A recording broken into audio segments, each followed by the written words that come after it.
Discord https://dsc gg/wetread. Chapter 310 For CO towards CO5. Could it be Ghost guiding Holy Mother? I approach her with a trembling voice. It's then. Blink. A huge eye suddenly appears where I am approaching, illuminating me. Instinctively, I realize it belongs to Kang Min-hee. At that moment, weighing, the side path I am standing on suddenly widens. And then a familiar voice is heard. Why are you here? Huh? When I come to my senses, I find myself surrounded by clouds bathed in golden sunset. This is. Startled, I blurt out words, realizing that I am speaking with my physical voice instead of spiritual communication. When I turn around at the sense of someone's presence, I see Kang Min-hee sitting atop the clouds. Domain. Only then do I understand why Kang Min-hee, who should have been on the side path towards the nether ghost realm, appeared before me heading towards the bright cold realm. I realize why I always ended up heading towards the bright cold realm, no matter where I went. Kang Min-hee had, in a mere 300 years, reached the integration stage and bent space with attraction force. And Kang Min-hee, who invited me into her unique integration stage domain, is dressed not in the familiar black robes of the Black Ghost Valley, but in her business suit from Earth. Seeing Kang Min-hee reveal Earth's culture in front of me, I hastily touch my face. What? I regained my memories. As expected of my pathetic ex-boyfriend, you sealed away my memories, turned into something resembling a woman and stalked me all this time. It's really disgusting, Seo Yoon-hyun. And no, that wasn't my intention. No, more than that, rather than Seo Lee being a woman. As I stammer from the shock, she laughs, taking a familiar liquid e-cigarette out of her pocket. I'm joking. I was annoyed when I got my memories back, but I wasn't really that angry. Oh, but it's true that I was disgusted. You might have your reasons, but it was still very perverted and creepy. I break out in a cold sweat. This is the retribution for staying by her side in Yuan Yu's body.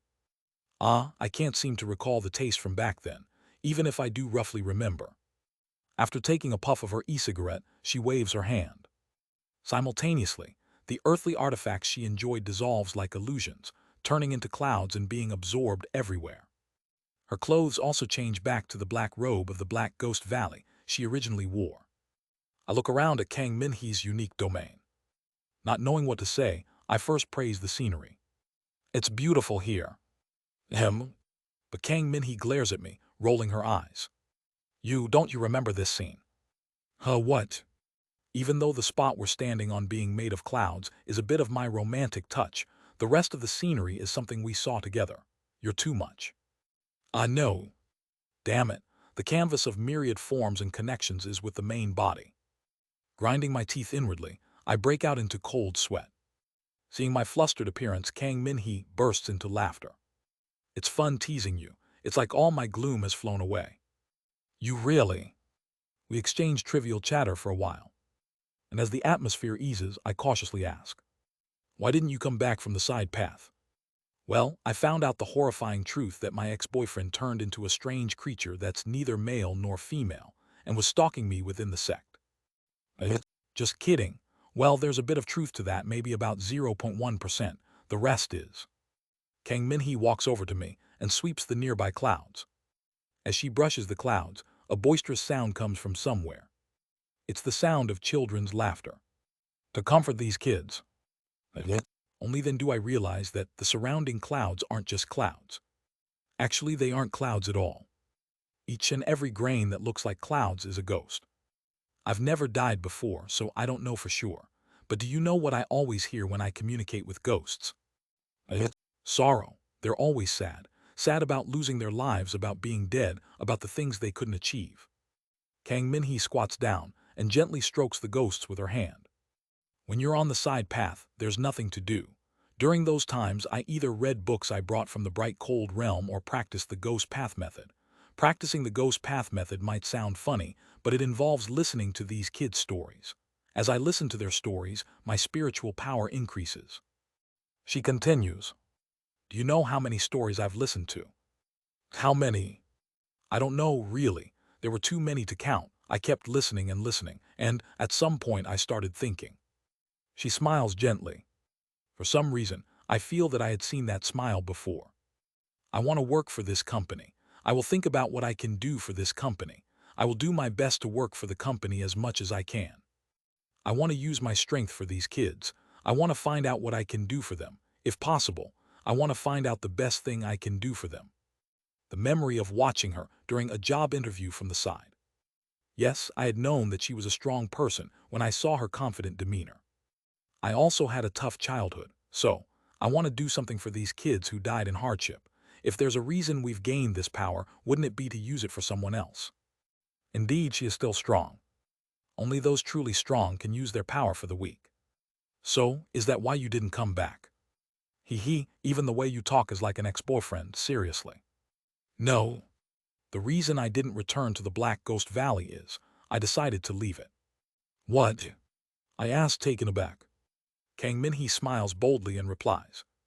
I confirmed that my ex-boyfriend crawled back, and more importantly, you know the Black Ghost Valley is only kind to its own members, right?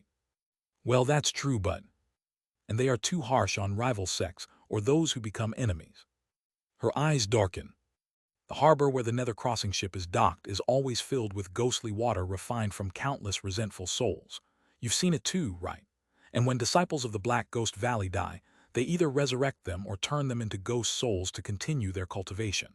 If those above the nascent soul stage die, they enshrine them as ghost kings and keep them in the grand tomb domain, treating them well. But if they capture the souls of rival sects or enemies, they always refine them into dharma treasures or absorb them to convert into spiritual power. If not, they refine them into serving ghost spirits, erasing their will and enslaving them. That's right. Though they are kind to their own members, the essence of the Black Ghost Valley is the devilish path.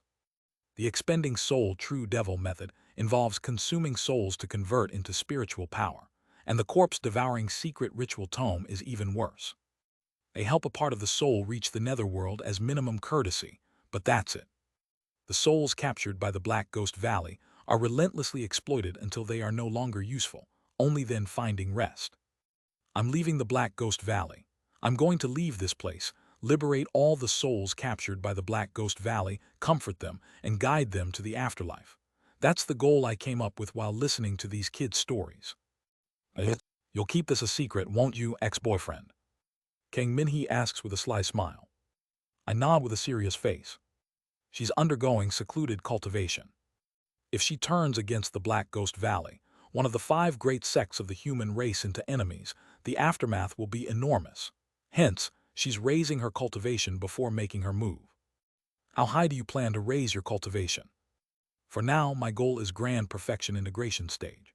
The star-shattering stage seems too high a wall to reach, so I set a realistic goal. I see. Her words about ex-boyfriend and such are half-jokes. But her determination to liberate the souls from the devilish Black Ghost Valley is genuine. I finally realized the true reason she became the ghost-guiding Holy Mother. In the past life you kept. She had continually strived to use her strength to liberate the souls. And as the torment of these souls poured into her already fractured mind, she could no longer endure and went berserk. In any case, my goal is to elevate my cultivation and let them spiritually ascend to the point where no ghost or soul appears before my eyes. That's my goal. I feel there's something she isn't telling me. But seeing the flickering intent in her eyes, I dare not ask what she is hiding. I just look at her with a stiffened face. Won't accepting so many ghosts cause problems for your mind? Well, I hate to admit it, but that thing you stuck on me, it works well. My mind is clear. Thanks to that, I don't think you need to worry. It's as she says. Originally, I intended to use the Sea of Righteousness and Mountain of Grace to alleviate any potential mental issues she might have. But to my eyes, she has no mental problems at all. Although I can't use the formless sword, the vision of tribulating heavens is still vivid. Her heart essence is without the slightest problem and is rather clear and healthy. Is it thanks to the spirit sealing bodkin? At least for now. It seems there's no need to worry about her awakening as the ghost guiding Holy Mother. I smile faintly. That's a relief. Because of her, I left the perfectly fine Black Ghost Valley branch and came all the way to the distant Swiftwind domain to create another side path. But I have no regrets. Just seeing Kang Minhee in good health makes the whole trip worthwhile. Then I'll go. I just came to check if you're all right. You didn't come because you actually miss me, right? Think whatever you want. I'll really think whatever I want. Sure. I turn around and throw a mysterious bizarre goo I created from a part of my soul to her. It's a piece of my soul. If anything goes wrong, contact me right away. Through the art of the mysterious bizarre goo, if Kang Min-hee encounters any issues, I can use the Sea of Righteousness and Mountain of Grace remotely, albeit in a simplified form. It's a fragment left behind in preparation for her awakening as the ghost guiding Holy Mother. As soon as she receives my soul fragment, she nonchalantly throws it into some cloud and turns her back. All right, go on, I won't see you off. I'm saying it again, but keep it a secret. Got it. I walk in the opposite direction, and before long, I find myself out of Kang Min-hee's domain. Before I know it, I'm back on the side path. The large, ghostly figure of Kang Min-hee that had been beside me had disappeared at some point. It seems she warped space and vanished to another location. I wander around for a while until I finally find the path we first took to enter Kang Min-hee's side path. After waiting there for a few days, I see Heo Guak and Heo Ryong hurriedly coming this way. Grand Elder Seo, is Grand Elder Kang there? No, I went up to the entrance of the bright cold realm, but I couldn't find a single trace. As expected, actually, near the entrance of the Nether Ghost World, we found traces suggesting that Grand Elder Kang jumped out of the side path. Startled by their words, I ask again. What does that mean? Unless she's a powerful integration stage cultivator specialized in spatial techniques, she either fell into the Nether Crossing River, or, if she escaped to the outskirts of the Netherworld, she likely got lost in the interdimensional void. She can return even if she becomes dimensionally lost, but it could take tens of thousands of years. In the worst-case scenario, she's trapped in the Nether Crossing River. If not, she's dimensionally lost. I act shocked and frozen. For now, let's return to the bright cold realm. We should propose to the Grand Elder Council to deploy the Nether Crossing ship and approach the vicinity of the Nether Crossing River. If she's fallen into the Nether Crossing River, we need to plan a rescue. We can't afford to lose the possessor of the ghostly yin transformation immortal root after tens of thousands of years. Heo Ryong grits his teeth and returns the way we came with me. We exit the side path. I emerge into the bright cold realm, dispel the Ghost King transformation, and look back at the side path. Stay strong, Kang Min-hee. Kim Young-hoon seeks return. Jia Myung-hoon and Kim Yeon seek revenge. Kang Min-hee seeks salvation. Oh Hyun-seok seeks peace. Oh Hai Seo, well, she'll live her life as she wants. Anyway, everyone has their own goals. Kang Min-hee's goal, as long as she doesn't break down, I intend to support her. I step out from the Ghost Soul Hall in the Nether Crossing ship, which has the gate leading to the side path. It's then. Zing. Are you going to leave just like that, despite being tormented by fate? You should have done whatever it took to further stabilize Kang Min-hee's mind before you left.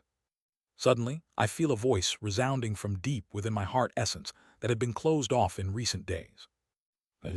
I stand still and listen intently, but the voice does not come again. In the end, it seems like a hallucination born from my lingering feelings for Kang Min-hee. Towards her, it seems I still unknowingly have quite a bit of lingering attachment. A domain bathed in the light of the setting sun. Inside, Kang Min-hee picks up Seo Yoon-hyun's soul fragment, holds it tightly, and smokes her pipe. Hey, that's a lie. There's something she hadn't told Seo Yoon-hyun. The story of her shadow, and the hatred she felt towards herself for confusing the shadow with Seo Yoon-hyun. Saying that Seo Yoon-hyun's influence was only 0.1% was a lie. Along with that hatred, to ensure she never mistakes Seo Yoon-hyun for the shadow again. To ensure she never confuses him with something of a ghost again, she had resolved to guide all the souls to the netherworld. If you had told me you missed me maybe, none of this would be necessary. Squeeze. She lets go of Seo Yoon-hyun's mysterious, bizarre goo she had been holding. As soon as she grabbed the mysterious bizarre goo, the weak sealing spell that had been placed on it was released. The mysterious bizarre goo does not hear her words.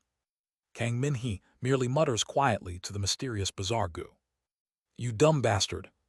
Perhaps the two of them are missing each other. But perhaps they are parting ways because they care for each other. For each other. Towards each other. The meeting of these two, who had been running while looking in different directions, thus ends awry. Now, all that remains is to leap towards their respective goals.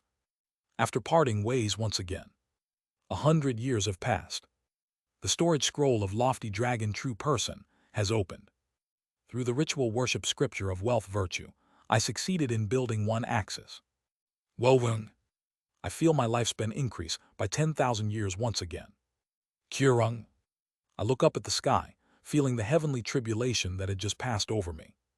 Having built one axis from none, I have reached the mid-4-axis stage.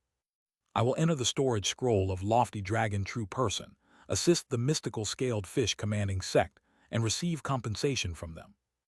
And using that compensation, I will create a small, wonderfully mysterious fortress for Kim Yon. The reason Seo Atrial fears the Mad Lord is that, if he becomes a puppet of the wonderfully mysterious fortress, even he will inevitably die. I have more than enough confidence to reach the integration stage within the remaining 500 years. Moreover, if Kang Min-hee also overcomes her critical moment, I can work together with her who's also at the integration stage and capture Seo Atrial, who possesses the main body, and modify him. Then, using the small, wonderfully mysterious fortress, we will gradually replace his soul with an artificial soul and kill him. No matter how powerful Seo Atrial is, he will be doomed. That is my plan to kill Seo Atrial. Translator notes, for Seo towards Seo has a one-character difference, in Korean, which makes it for each other towards each other because just is Seo but means each other. For Seo towards Seo, for each other towards each other. \\\\asterisk. Discord https://dsc.gg/wetread. Link to donations in the Discord. Chapter 311, Have You Been Well 1? Join the Discord for chapter updates and important news. Chapter 311, Have You Been Well 1? A barren desert. A place filled with not golden sand, but strangely unpleasant gray sand. This is the Dead Earth domain, Chinese letter, one of the regions within the Chaos realm, Chinese letter. A group of faint lights appear there. They all wear black robes embroidered with golden thread, depicting an ascending flood dragon. The leader, a youth at the heavenly being stage, looks around with a faint smile. The member of the mystical scaled fish commanding sect, Hyung Gwai, scans the surroundings with a grin. Let's see, cultivator Seo asked to meet here. At that moment, his gaze fixates on a point. Ah, there you are. Haha, have you been well, cultivator Seo? You've changed in quite the remarkable way. Russell. Hyung Gwai's gaze lands on the gray desert. From beneath the sand, a ghost king with 18 heads emerges, shaking off the sand. Have you been well, cultivator Hyun? It's Seo Lee. I take a deep breath and revert my ghost king transformation back to human form. Hyung Gwai watches this transformation with keen interest. Impressive. Were you perhaps hiding your true strength the last time we met? Well, that curse wasn't something a mere nascent soul stage cultivator could handle, but to think you were a 4-axis stage senior. He bows respectfully, assuming me as a senior. No need for such formalities. After all, I'm merely at the mid-4-axis stage, and I glance at the 3 men in black robes, standing behind Hyung Gwai and smile. The ones behind you seem quite formidable as well. Leading such individuals makes you even more impressive, cultivator Hyun. Behind Hyung Gwai stands 3 cultivators, appearing to be at the grand perfection of heavenly being. But I don't underestimate them, just because they are at the heavenly being stage. The 4 symbols nascent soul, the mystical scaled fish commanding sect. I know very well the prowess of the mystical scaled fish, commanding sect cultivators from the human devil war. The sect's cultivators can use the blood of Hyun Eum within them to wield the power of the immortal beast bloodline, and are masters of techniques that draw external power through the 4 symbols nascent soul method. Mystical scaled fish commanding sect cultivators always borrow power from the outside with that 4 symbols nascent soul, allowing them to leap beyond their stage. The 3 behind him aren't just at the grand perfection heavenly being stage, they are practically at the early 4-axis stage. Moreover, the 7 nascent soul cultivators who follow Hyung Gwai showed no signs of fear or tension even after seeing me. While they paid their respects to me as a 4-axis stage cultivator, their intents didn't convey any true respect or fear. 11 members of the mystical scaled fish commanding sect, including Hyung Gwai. These guys are hiding a lot. I remain vigilant while exchanging greetings with Hyun Gwai, ready to distance myself from their range at any moment. By the way, what were you doing in the sand, cultivator CO? This dead earth domain is suitable for practicing my method. The dead earth domain, composed of gray sand, is a perfect place to practice Great Desert to Dead Sea. While Great Desert to Dead Sea is a spell that turns the surroundings into a desert, it also trains the power of death. The dead earth domain, saturated with death, is the perfect place to hone the Great Desert to Dead Sea. Oh, I see. As expected of a 4-axis senior, to seek the path of cultivation even in such a place is admirable. It reassures me greatly. Haha, there's no need for such praise. Laughing together, we take off and fly to the western part of the dead earth domain. As expected, the celestial energy in the chaos realm is chaotic.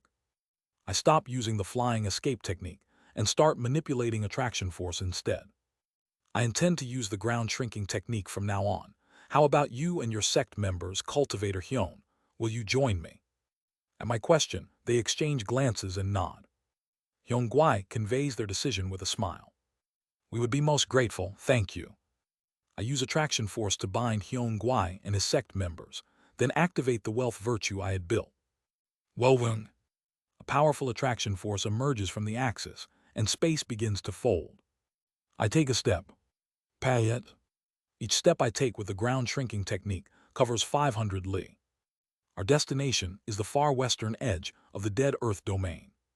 The celestial energy becomes more chaotic as we move further from the stable realm. In the chaos realm, those below the heavenly being stage will find their combat power greatly limited. The bright cold realm is divided into the chaos realm, Chinese letter, and the stable realm, Chinese letter. The stable realm refers to the land where celestial energy is stable and normal living beings can thrive.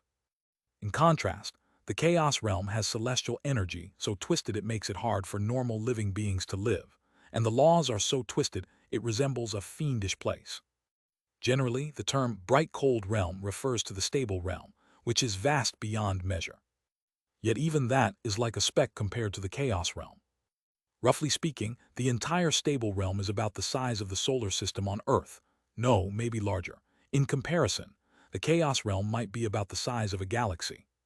Regions like the Heaven-Earth Palace, the Human Race Territory, and the True Dragon Alliance are all within the stable realm, while the rest of the regions are part of the chaos realm. So, it might indeed be that vast.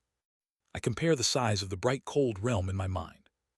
The Heart Tribe territory is said to be quite far even within the chaos realm.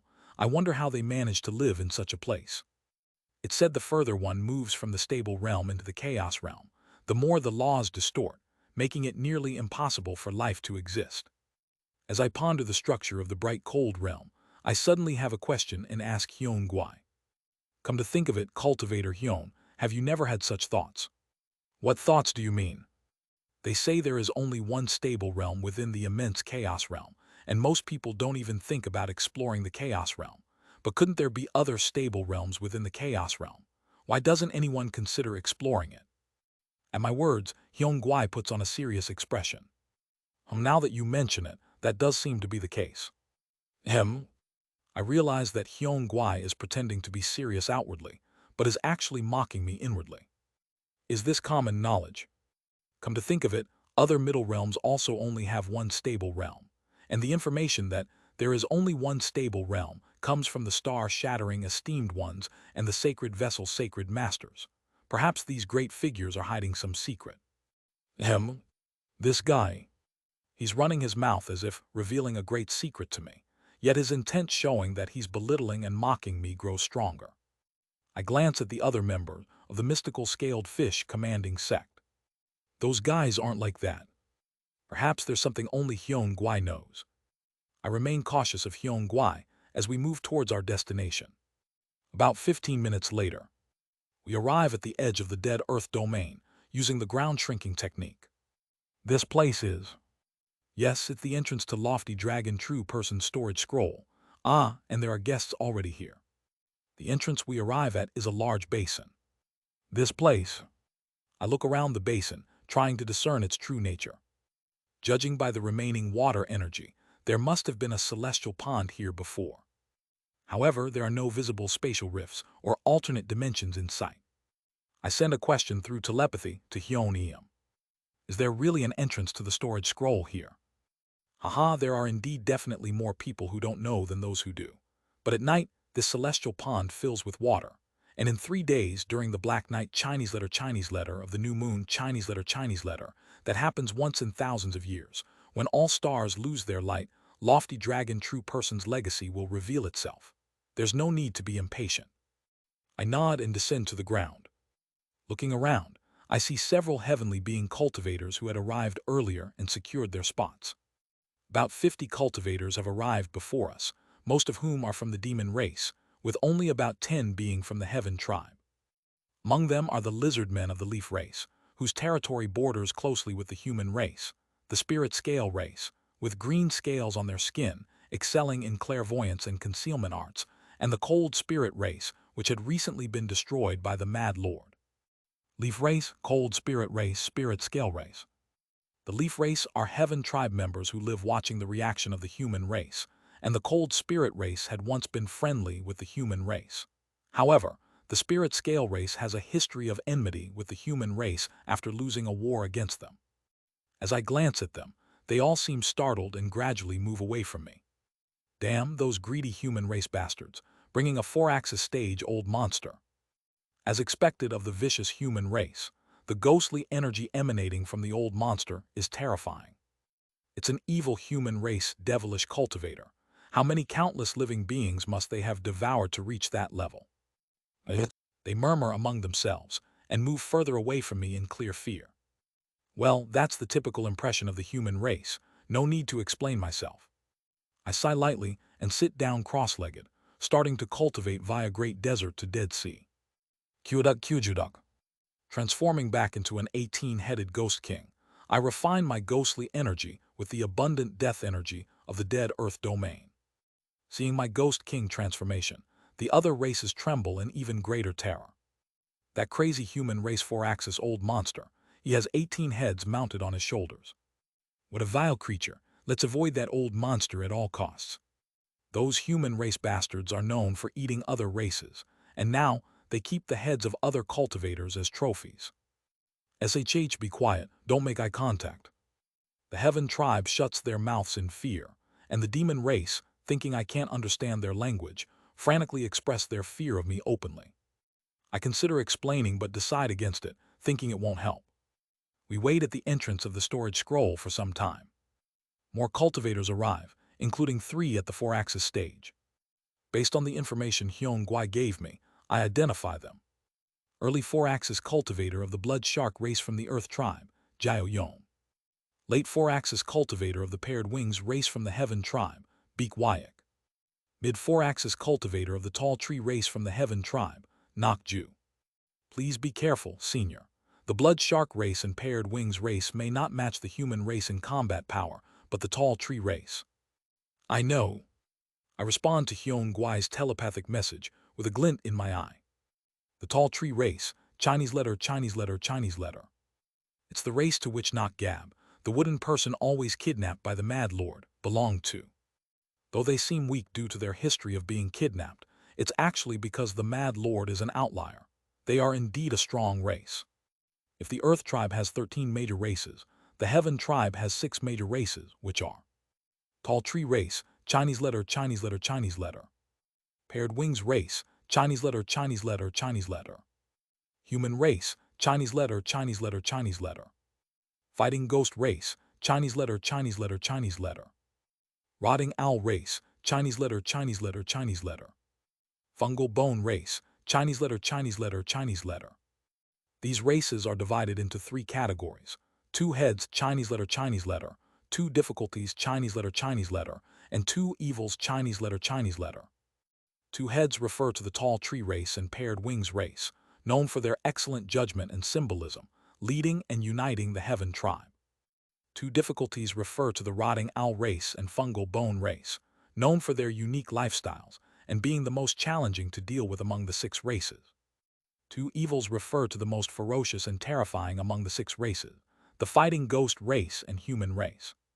In particular, the fighting ghost race and the human race are so ferocious, cruel, and exceptionally skilled in combat that some even refer to the two combined as the Usra race.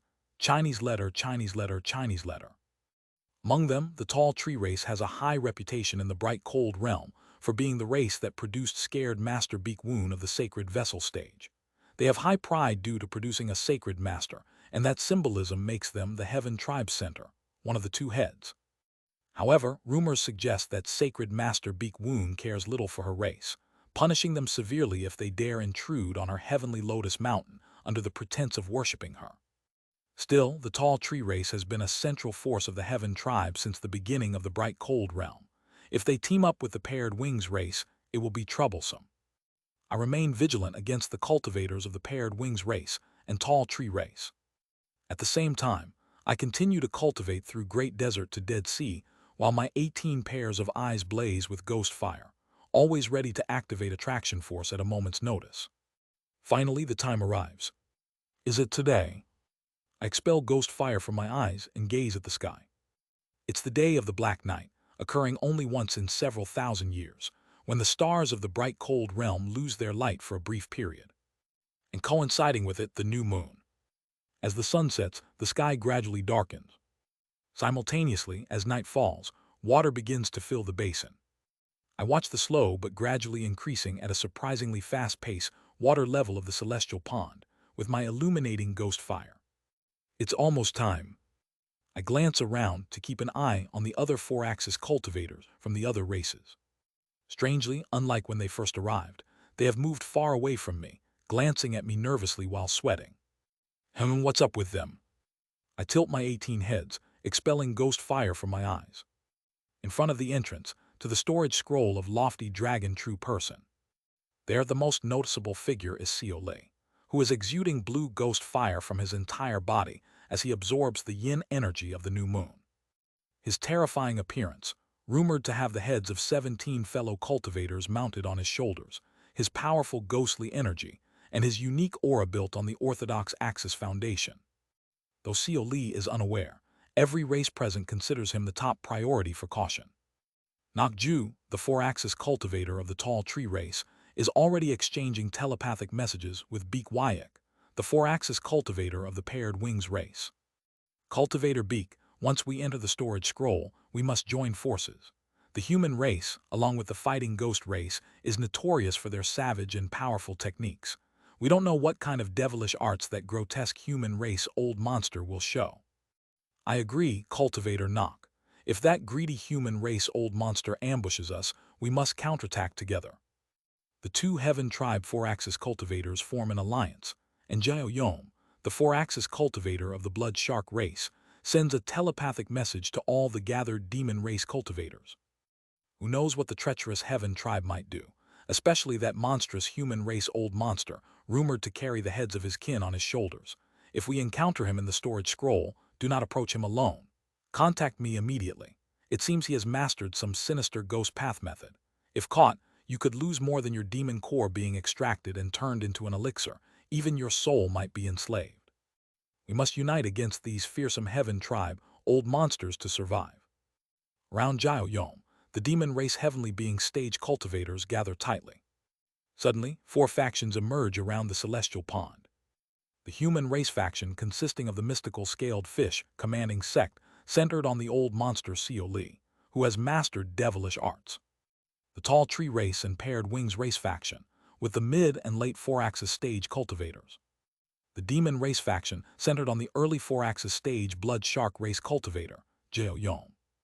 And a few scattered Heaven Tribe members who didn't belong to any faction. They all watch the rising water and Seole with tension-filled eyes, waiting for the time to come. And the moment finally arrives. Rippling, the celestial pond's water fills the basin completely. Above the celestial pond, a black night devoid of any stars is reflected on the clear water. It's coming. Once we enter the storage scroll, we'll be scattered by spatial storms. I'll take measures to bind us together. Yong Guai from the mystical scaled fish commanding sect takes out a talisman and recite an incantation. From his talisman, white ropes emerge, binding the members of the mystical scaled fish commanding sect and Seole. The white ropes that briefly bind them soon glows brightly and disappears. The other factions also begin to prepare for the entry into the storage scroll. After a while, a faint moon slowly rises in the black sky, reflected on the surface of the celestial pond. Xiao Li looks up at the sky as if in wonder, and then back down at the celestial pond. Mysterious moon that appears only on the water's surface. After a while, a faintly glowing ancient palace is drawn on the moon's surface. The door of the ancient palace on the moon then slowly opens. Creak. It's now, let's go. With Hyun Guai's lead, the gathered cultivators all simultaneously jump into the pond as if on cue. Thus begins the exploration of Lofty Dragon True Person's storage scroll. Pay it. I use attraction force to shield myself from the spatial storm sweeping over me. The white ropes used by Hyun Guai emit a faint attraction force, keeping me and the members of the mystical scaled fish commanding sect together. How incredible, creating an entrance to another dimension within a reflection on the water's surface. I marvel at the wonder, not fully understanding how it was achieved. How long do we push through the spatial storm before we land in a vast desert, beyond countless rays of light? This is Dead Earth Domain. As I look around in confusion, Hyun Guai, shaking off the dust, speaks next to me. It looks similar, but it's not. This is the land reflected on the moon's surface. In fact, it's not even the moon. This land is an illusion created by the entering nirvana true person. It doesn't exist in reality. You say this is an illusion. I pick up some sand from the ground, examining it closely. The texture is incredibly realistic. Even after awakening all my senses, heaven, earth, and heart, it still feels and looks like real sand. Hyun Guai smiles faintly. It's the technique of a quasi-immortal. Moreover, Lofty Dragon True Person was once a great net divine immortal who fell to the entering nirvana stage. It said he was much stronger than other entering nirvana true persons. Now, let's move on. We need to find the ancient palace we saw earlier to truly enter the storage scroll. Hyun Guai points to the sky. There are many ways to escape an illusion formation like this, but the most orthodox are two. Either put yourself in a false state of death to find a flaw in the illusion and exploit it, or read the constellations. Any illusion with a sky can't exclude the constellations, so interpreting the path of the stars is the best way. I look up at the sky. However, the sky here is just like the sky in the Dead Earth Domain before entering this place, a black night with no stars visible. As if sensing my confusion, he continues. Senior read the celestial energy. Celestial energy, ah. My eyes light up. Indeed, while there are no visible stars, I can read the celestial energy. By tracing the celestial energy, I can interpret the attraction force and deduce the constellations even without visible starlight. Perhaps even the Earth tribe can interpret the attraction force through the flow of heaven and earth spiritual energy, even if they can't read celestial energy. The method is simple, but the idea is not. It's a method that would be hard to think of unless one is a very experienced cultivator. Feeling an inexplicable depth from Hyun Guai, I heighten my vigilance towards him. Reading the constellations, I follow Hyun Guai's guidance and fly through the desert. Before long, we arrive at a place that seems to be the center of the desert, based on the constellations.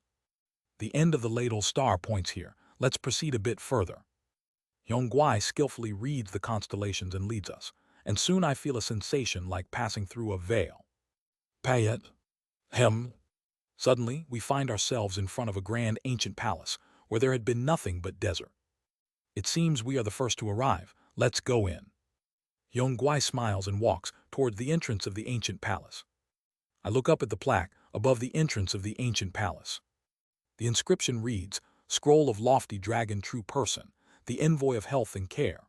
Chinese letter, Chinese letter, Chinese letter, Chinese letter, Chinese letter, Chinese letter, Chinese letter, Chinese letter, Chinese letter, Chinese letter. Care refers to taking care and supporting one's parents. The Envoy of Health and Care.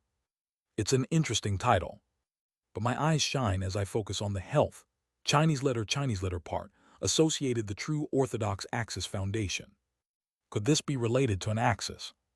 Given the ritual worship scripture of wealth virtue from Hyun Guai was obtained here, it seems likely. Step.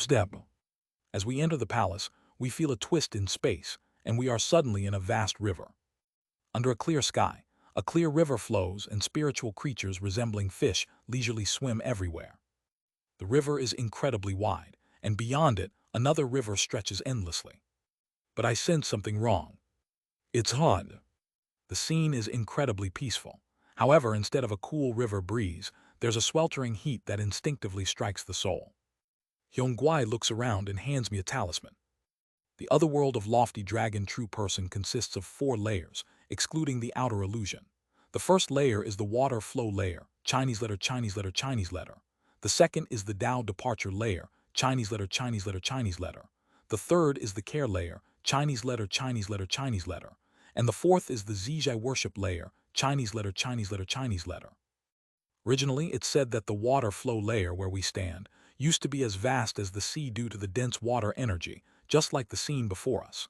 But it was completely transformed when lofty dragon true person fought a certain entity from the true devil realm.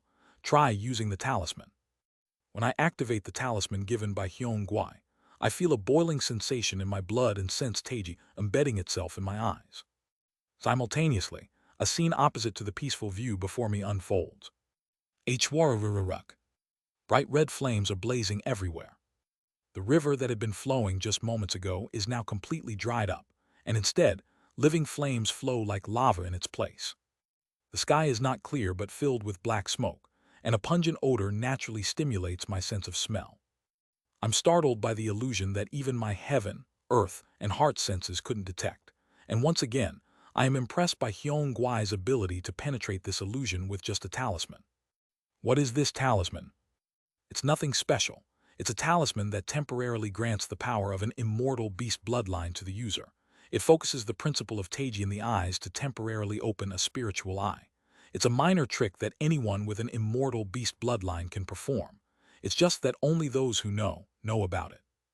Looking around, all the members of the mystical scaled fish commanding sect have drawn out their black dragon true blood, revealing Taiji in their eyes. It's similar to Hunwon's. Hunwon's spiritual eye also felt similar to theirs, excluding the surveillance Chinese letter aspect.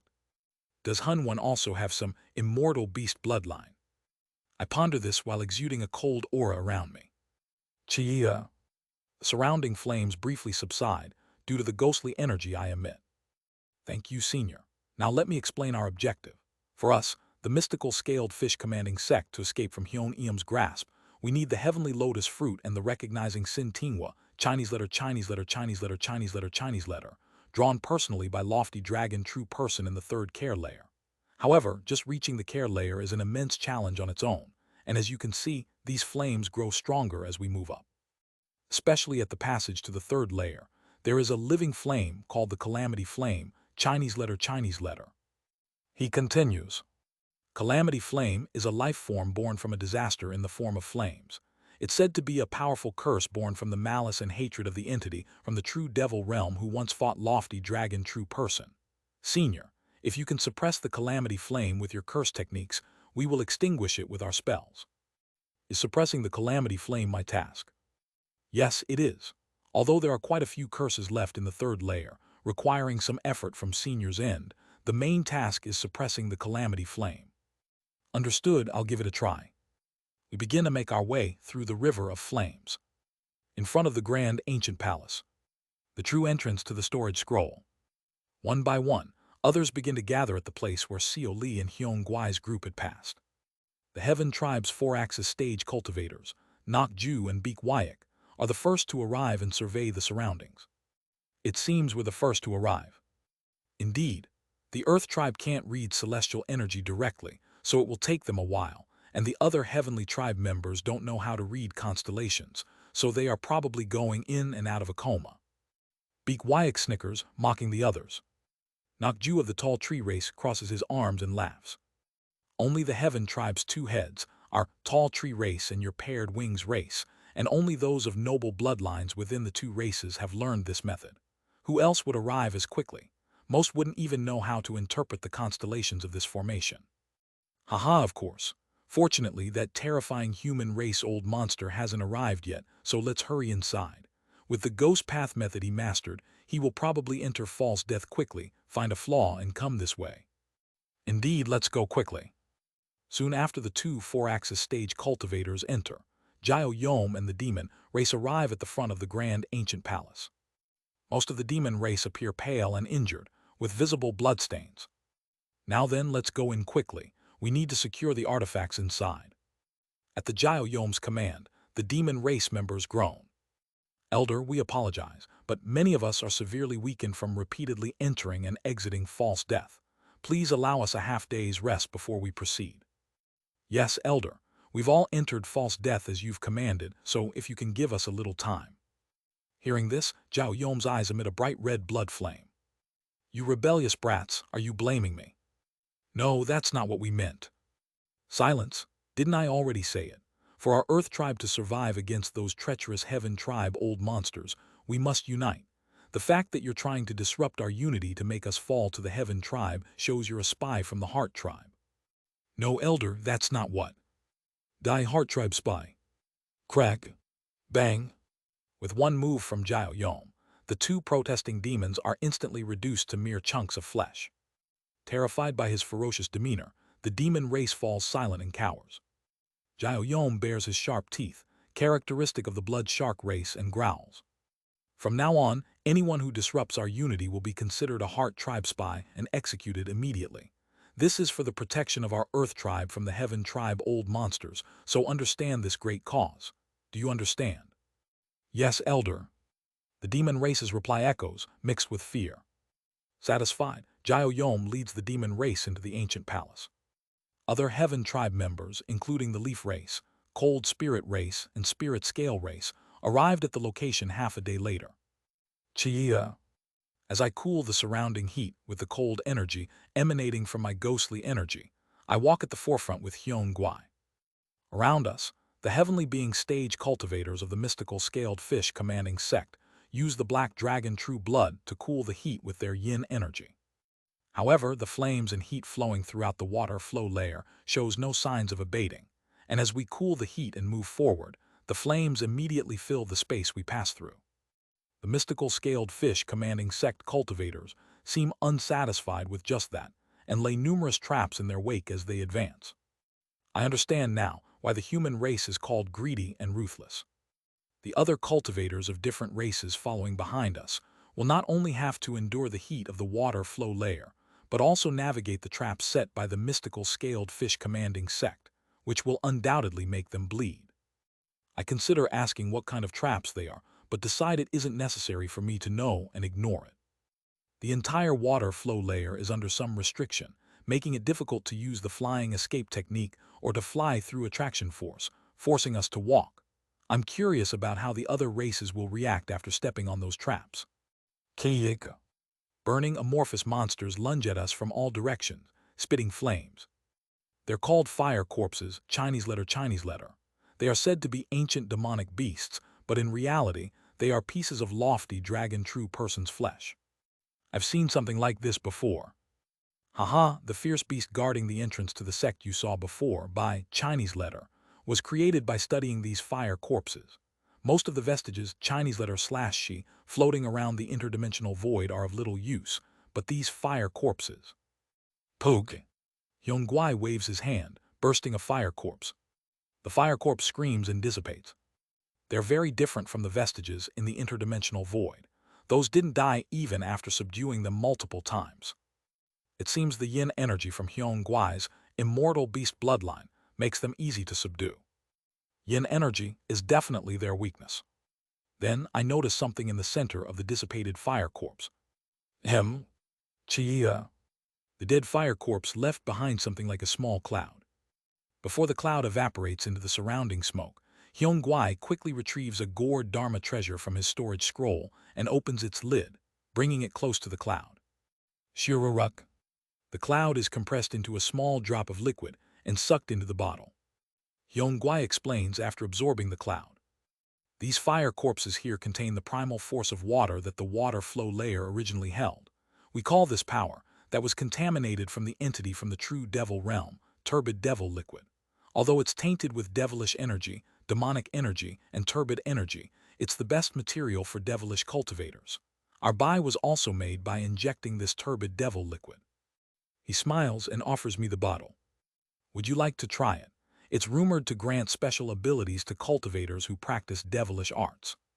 I'll pass. It doesn't seem to suit my method. Sensing the malicious intent and turbid energy within the liquid, I decline. Even though it might be beneficial for devilish arts, recklessly absorbing such contaminated liquid could cause mental issues. At my refusal, Hyung-Gui smiles again and says, "Then we'll take this turbid devil liquid for the mystical scaled fish commanding sect. Is that all right?" "Do as you wish." We continue advancing, killing fire corpses and collecting turbid devil liquid as we go. This is lofty dragon true person storage scroll, but is there nothing like artifacts around? Haha, the water flow layer is like the Peach Garden painting, originally a place where lofty dragon true person raised their subordinates in pet races. Now, all that's left are the remains of spiritual creatures and the pet races, consumed by the fire corpses and reduced to ashes. However, as we follow Hyung-Gui through the water flow layer, we eventually reach a large basin-like area. The entire basin is engulfed in flames, with several collapsed stone buildings visible inside. In the dwellings of lofty dragon true person's pet races, there are still the artifacts and spiritual medicines they used. When we investigated last time, we found that this place was where the fighting ghost race was domesticated and raised. We enter the stone buildings. Inside, the flames are not burning, and it's quite cool. The formations set up in various places seem to be preventing the flames from invading. We searched this place once before, but there might be something we missed. Let's search thoroughly. At Hyung-Gui's command, the mystical scaled fish commanding sect cultivators scatter to search the stone buildings, and I also begin to look around separately. However, it seems true that they had searched this place before, as there isn't much to find. There's nothing that really catches my eye. Then it happens. I suddenly notice strange cracks in various parts of the stone building. What is this? Cracks, gaps, just natural aging and splitting. However, I realize there's some pattern to these cracks. I approach a cultivator from the mystical scaled fish commanding sect, who's scratching and searching the interior of a room that looks like a bedroom. "Hey, do you know what these cracks are? Maybe some kind of formation or something. They seem to have a bit of a pattern." "Ah, are you referring to that? We don't know much about it either. We've tried flowing spiritual energy through them and drawing formations according to the gaps, but it was hard to discover anything. I feel it's just the last desperate act of some fighting ghost race who lived here." I see. Judging by his intent, he genuinely didn't seem to know what they were. Following the lines, I see that these lines are etched throughout the entire stone building. What in the world is this? I can't make sense of it no matter how much I look. I reach out to one of the lines, attempting to connect it with another. That's when it happens. Wait. Chia. I immediately dispel my Ghost King transformation and revert to my human form. These lines. TSZ. I gather ghostly energy, creating a ghost sword. Then I begin to move the sword's tip along the lines. The structure of the stone building and the layout of the lines are already etched in my mind. I stop moving the sword and instead create a gang sphere. Focusing my consciousness, I move the gang sphere along the corridors of the stone building. I see this is. It's a sword formation, Chinese letter. The traces of a sword formation, utilizing flying swords. However, I can tell that this sword formation, like Hong Su-ryong's, is in harmony with the enlightenment of martial arts. No, it's beyond martial arts. This is Heart Tribe. The fighting ghost race who used this stone building was undoubtedly from the Heart Tribe. I wander through the stone building with the consciousness avatar made of gang sphere, envisioning myself executing the sword formation. Swords intertwine. The swords twist together, forming a formation, entangling the path and dominating the space. Interestingly, this sword formation is specialized for confined, narrow spaces. It's designed to be used in corridors and rooms. In my mind, I imagine the power of this sword formation when deployed. I can see the entire corridor, each room, being engulfed in a storm of light. Anyone entering this building would never easily escape. They would be swept away and shredded by the storm of light formed by the swords. The sword energy would collide with the walls and bounce back. It would split in the void, reflect and amplify. I feel the flow of intent within this sword formation. This is a T. It seems like something is about to be deciphered.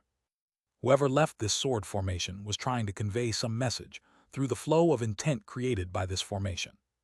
But I can't read that message. Damn it, why can't I understand? I still possess the vision of the tribulating heavens. Yet it isn't enough. I mutter in frustration, and somehow a sense of injustice and anger wells up inside me, causing a tear to fall without my knowing. A sword mountain made of glass. At the peak, a man in white half opens his eyes. Sirwang. Sword energy surges around him. His sword energy is astonishingly identical to the sword energy of the sword formation Seo Li had seen. The man in white, Seo Yunhyan, slowly lifts his head to look at the sword formation. Although it's a sword formation, to Seo Yunhyan's eyes, it appears entirely different. It manifests as a muscular old man with a pinky-sized horn on his head. Successor, I don't know when it will be, but if you see me, it means a heart tribe member of my level has been born again. The sword formation unfolds following Seo Yunhyan's will. Simultaneously, the old man continues his message. Though the fighting ghost race's lineage will continue thanks to the true person's grace despite the invasion of the fallen judge, our heart tribe. That's right, our skill, Chinese letter. I don't know what you may call it, but our soul Chinese letter will undergo repeated cycles of rise and fall, and our lineage will eventually be severed. Words that are hard to understand. However, Seo Yunhyan understands. Martial arts Chinese letter, or what some may call fighting spirit, Chinese letter. Seo Yunhyan interprets the old man's words as referring to martial arts. The old man was worried about the cessation of martial arts. Though I didn't know, according to the true person, the rise and fall of martial arts has been repeating for a long time. When a catalyst appears, heart tribe members spring up like bamboo shoots. When the catalyst disappears, they vanish one by one, declining. Hence, the heart tribe never obtains successors and quickly declines.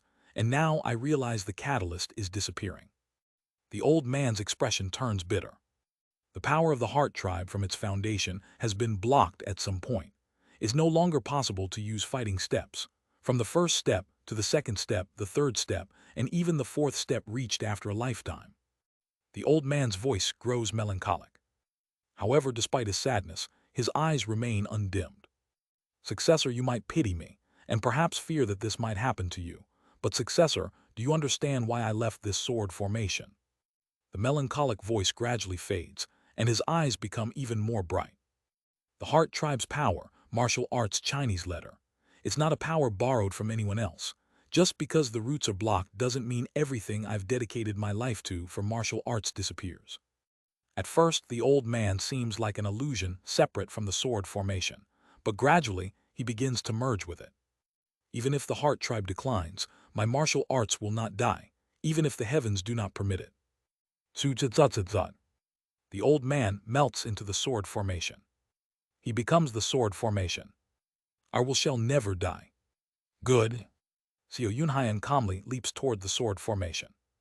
Though it's a formation definitely created by Seo Yunhyan's own hand, it charges at him as if it has a will of its own. Seo Yunhyan and the sword formation collide. The sword formation shatters upon impact with Seo Yunhyan.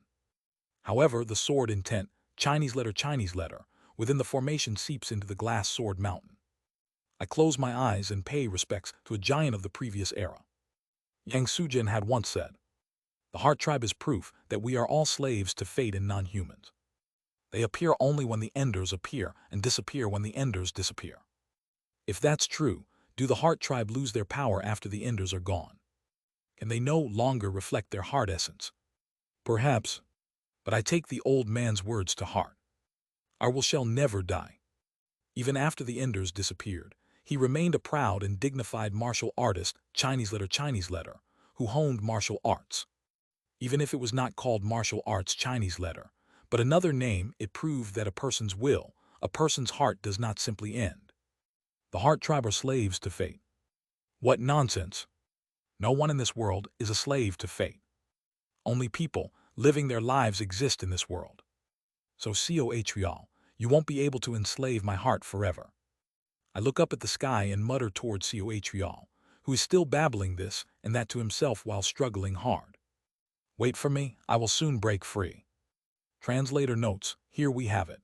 The very first treasure legacy hunting arc that's a staple in Xianxia, chunky chapters to come. // Discord https://dsc.gg/wetread. Link to donations in the Discord. Chapter 312, Have You Been Well Too? Join the Discord for chapter updates and important news. Chapter 312, Have You Been Well Too? The stone building where the fighting ghost race resided.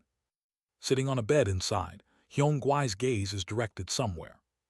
Did you gain the understanding, Chinese letter, of the pet fighting ghost race? A gaze that somehow seems mocking.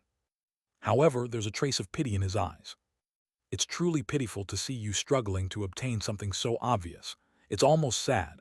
There's no act more meaningless than that struggle. Clicking his tongue, Hyung Gwai loses interest, his gaze empty, and he lays down on the bed to close his eyes. Perhaps lying down and closing his eyes is more important than the strange events happening far away. I stop analyzing the sword formation after a while. Enough, I'll study it later. It'll be meaningless to continue any further. After disassembling the sword formation, I step outside the stone building. Shortly after, the cultivators from the mystical scaled fish commanding sect also come out. It seems everyone is here, so let's move to the next domain. Our human race was once a pet race raised in the lofty dragon true person storage scroll, so we should be able to find something much more suitable for us there. We were also pets of the lofty dragon true person. I ask, transforming back into a ghost king to shield myself from the surrounding heat. Hyung Gwai kindly explains in response to my question. Yes, according to the legend, during the war with the true devil realm, many races living in the middle realm entrusted themselves to the lofty dragon true person storage scroll. Lofty dragon true person accepted them, and this water flow layer is the result. Then shouldn't it be called a protected race, not a pet race? Hyung Gwai oddly keeps saying things like raised and pet, but based on his explanation, it seems more like the concept of an ark. It seems like they were accepted to protect the races during the war with the true devil realm. Is it just a difference in interpretation between Hyung Gwai and I? I tilt my head slightly, but decide to let it pass for now. We arrive again at another basin. In this basin too, similar stone buildings are collapsed in the center. According to Hyung Gwai, this basin was more of a lake in the past. Now it's completely dried up and has become a basin, but in the past, it seems all those stone buildings were actually houses on the water. We enter the basin and arrive at a stone building. This is the building where the human race stayed. Since we couldn't get everything the last time we came, let's search it thoroughly once more. We scatter once more to search the stone buildings.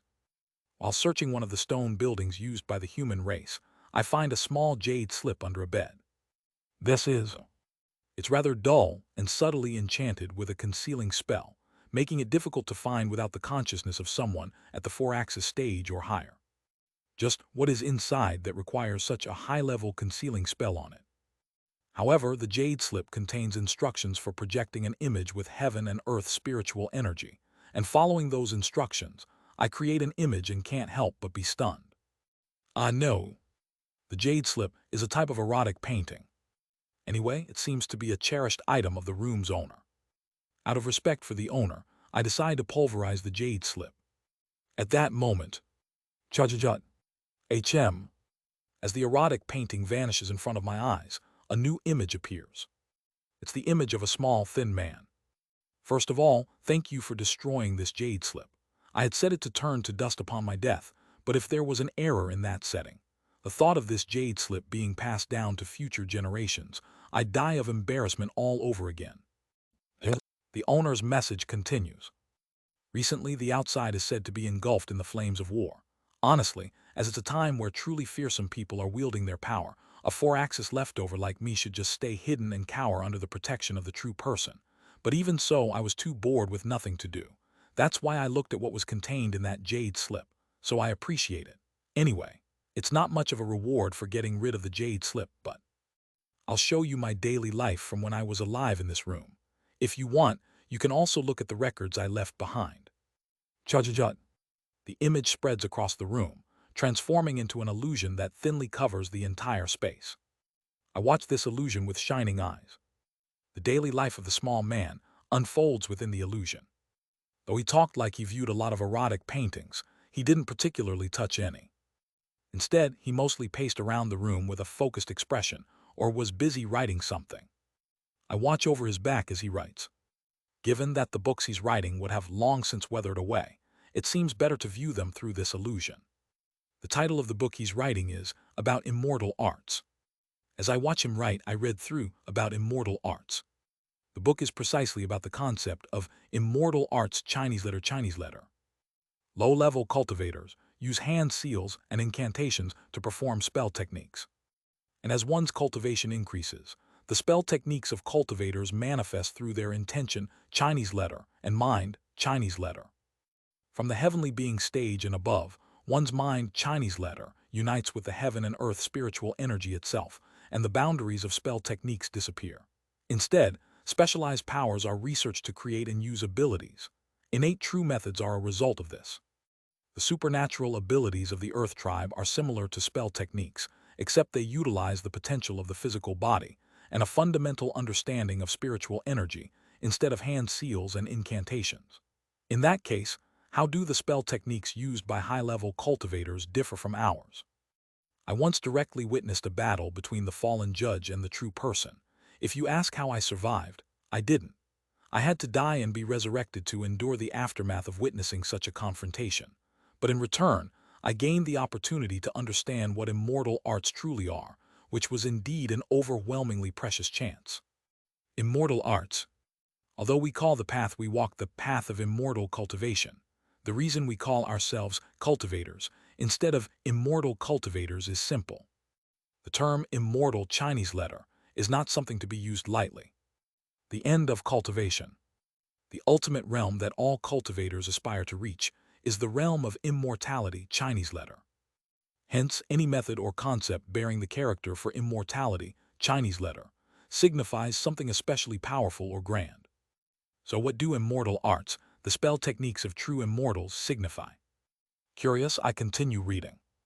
An immortal art is an attraction force. It does not refer to the trivial attraction force used at the four-axis stage. It refers to the attraction force that truly reaches the plane of fate used by quasi-immortals at the entering nirvana stage. In other words, if one can influence the plane of fate to change fate, or twist the threads of history to lead it in a different direction, that is what is called immortal art. Oh, if that's the case. I recall my extinguishing, divine, tribulating heavens technique. The extinguishing, divine, tribulating heavens technique created by Yang Sujin is itself a kind of immortal art. And then I'm startled. Wait, if influencing the plane of fate or the course of history constitutes immortal arts then? The wonderfully mysterious fortress. Yon's play. Isn't that also a form of immortal arts? According to this book, the Mad Lord succeeded in entering the domain of immortals, Chinese letter, with a mortal body through dedicating his entire life. It's to the point that it's more believable for there to be 8 enders. Actually, could it be that the Mad Lord also came from Earth? His talent is so immense that it makes one think such thoughts. I understand why the Black Dragon King had rushed over so frantically the moment he sensed the presence of Yon's play in the previous cycle. Immortal arts. The Black Dragon King came after feeling the presence of immortal arts.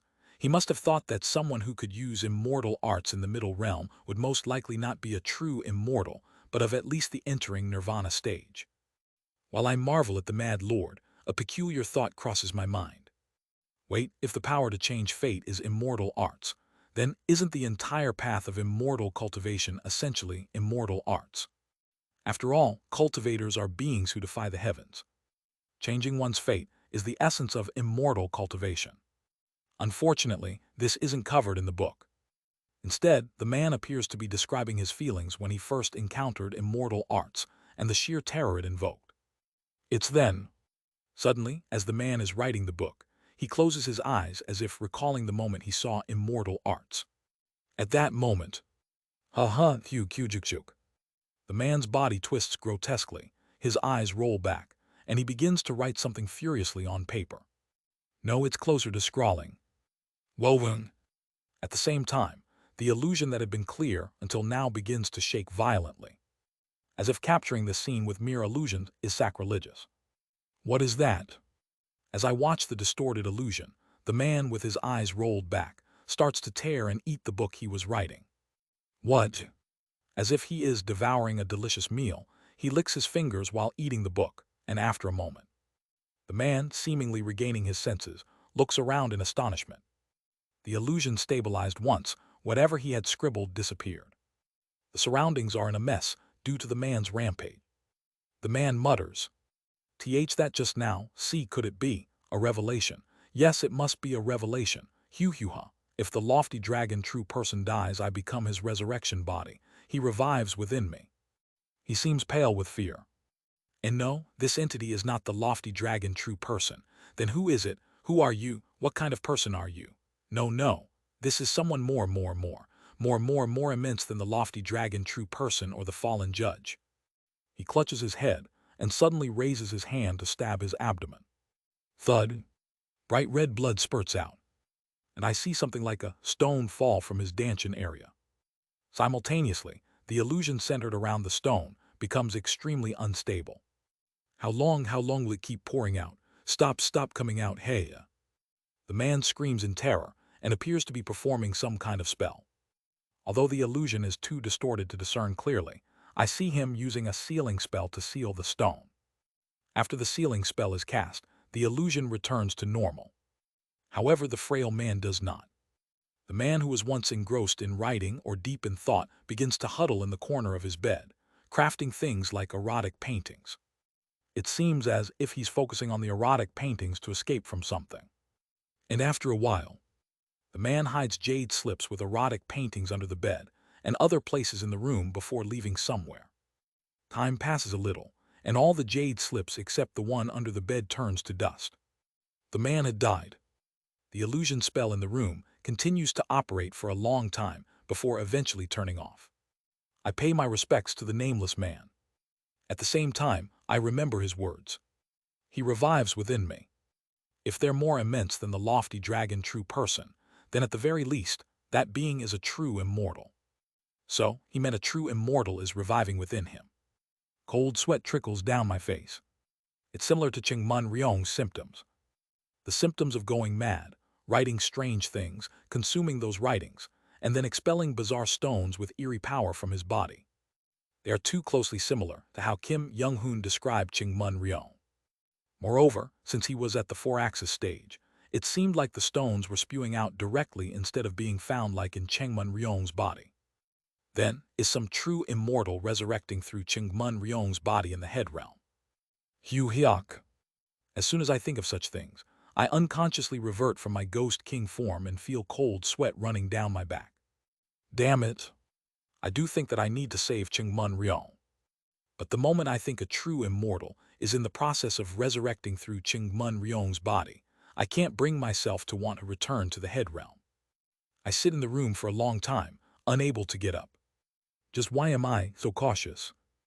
Even if it's just the thought, what's wrong with deciding to save someone who used to be my master? Suddenly, I hate myself for being like this and bite my lip. After taking a deep breath, I stand up. First, I need to find out what that strange stone is. I think back to the illusion I had seen earlier and search for the place where he had sealed the strange stone. It was the ceiling. Come to think of it, this ceiling. I hadn't noticed it before, but I now feel an attraction force flowing through the ceiling. No, it's more like magnetism. All over the ceiling, magnets are attached inconspicuously, like constellations. By interpreting and unraveling the seal through the magnetic flow and arrangement of these magnets on the ceiling, it's possible to break the seal. And I realize that this method is the same as how Hyun Gwai interpreted the illusion formation, by reading the attraction force of the sky. Was this a frequently used method back in ancient times?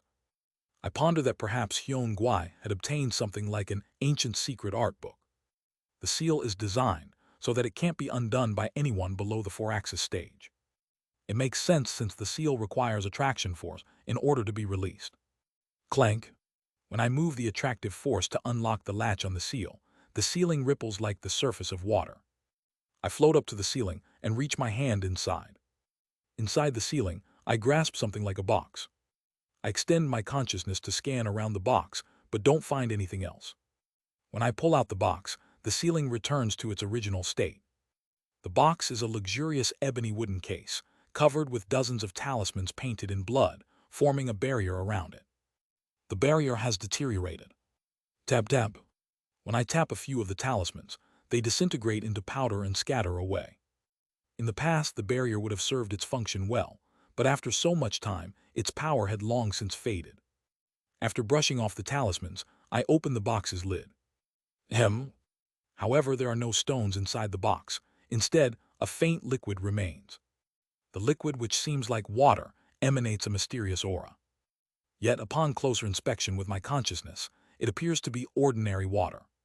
Feeling somewhat dazed, I reach out to touch the water as if in a trance. It's when my hand touches the water. Prick. I suddenly feel a prickling sensation in my heart essence, jolting me back to full alertness. I feel oddly clear-headed. What was that just now? It feels like I have been in a daze.